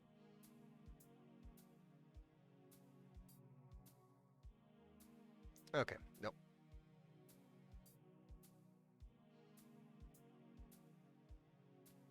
Go for it. I throw some trash at the rats, and they disperse so that I'm able to grab the carrot without getting hurt this time. Yes! I think this is a good enough haul to bring back to the others. But once I thought that, I see it. An untouched bag of packaged meat. Ribeye, too. I can hear my stomach growl at the very sight of it. I make a grab for the meat, but as I do, I feel something crawl at my arm, and several others on my legs. Roll around to the trash can in a desperate frenzy to get them off. Yep, I had figured that would happen. No need to get greedy. I had what I came here for after all. I safely got myself out of the trash bin with my loot in tow and made my way back to Noelle.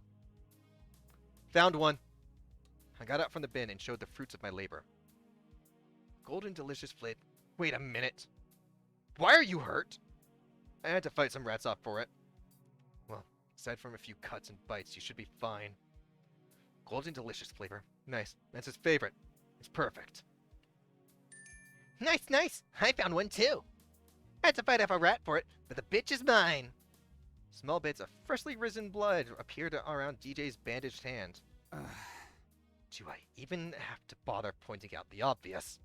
Nope! Let's just get back home so I can bandage both of you up. But first... Noelle knocked on the store's back door, and Chance came out again. Noelle then handed him the extra food I had found. Throw some of this into a stew, and Malcolm will love it. Whoa, thank you, Noelle. Don't thank me. Thanks Strap over there. Chance looked over and tipped his hat to me. Thanks, Strap. You're one of the good ones.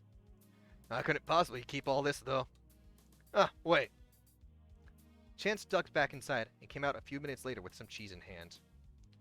My Malcolm isn't big on spinach, so you can have that back. Take this cheese, too, and have Noelle here make you one of his signature omelets. Mighty fine cook our guardian angel is. Well... Noelle seemed flustered by the compliment. Yeah. Anyway, we'd best be heading off now that these two idiots need rebandaging. Hey, Strap, kiss mine better and I'll do yours.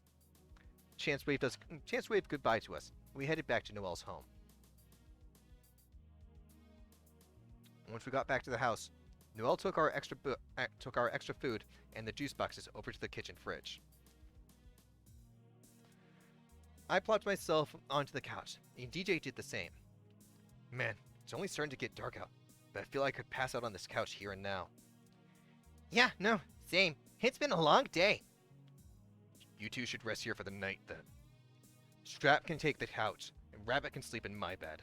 Ooh, you want to sleep with me, Noelle? Did not mean to quick save. I didn't think you saw me that way. I didn't mean it like that, you horny bastard. I don't need much sleep as an angel. It's just for tonight. At least I can figure out proper lodgings to shove you two in. Then can Strap... No, you can't share a bed. I don't want you humans ruining my bed with your disgusting sex stink again. With that decided, DJ headed up the stairs. Noelle tossed a blanket over my head, and I was instantly knocked out. I am going to save there. I'm going to put a little bit more just so we get some actual music on when that comes up. But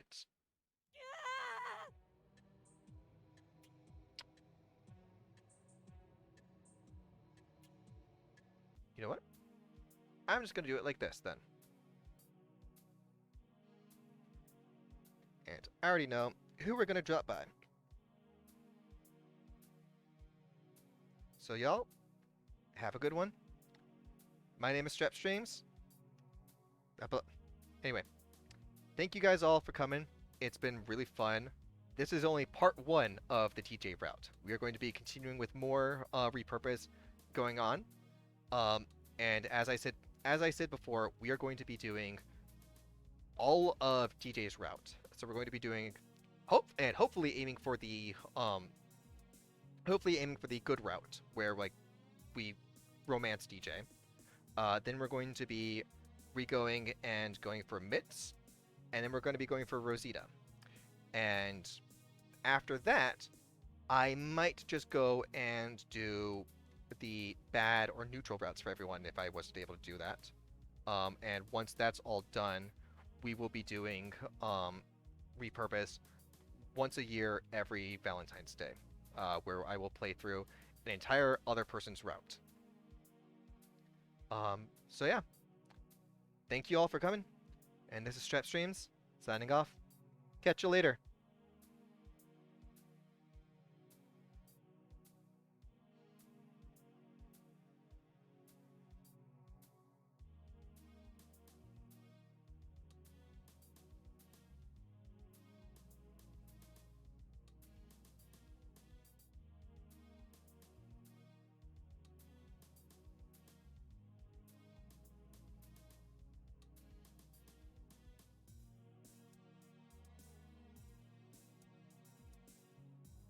Oh, I forgot to mention, can't believe I forgot to do this. For those of you guys that want information on Repurpose, just follow the links that are on here. For information, for updates and game information, be sure to follow at Studio Repurpose on Twitter, and check out the game for yourself over at the Itch.io, which is residentrabbit.itch.io/repurpose. And again, hashtag not sponsored. And with that, once again, this is Strap Streams, signing off. Catch you guys later.